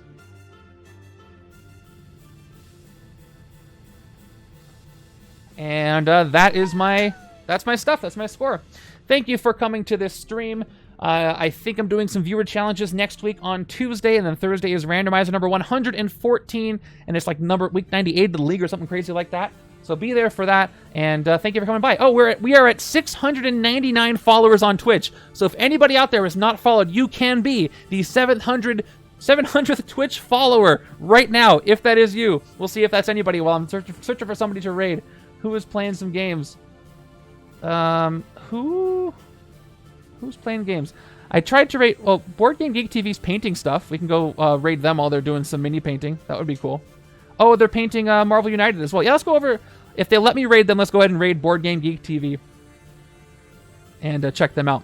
All right, you guys. Appreciate you all. I'll see you in the Discord, and I'll see you here next week. Maybe then we'll get our 700th follower. I wonder who that's going to be. Good luck with this setup. I'll upload it right now, and you all take care.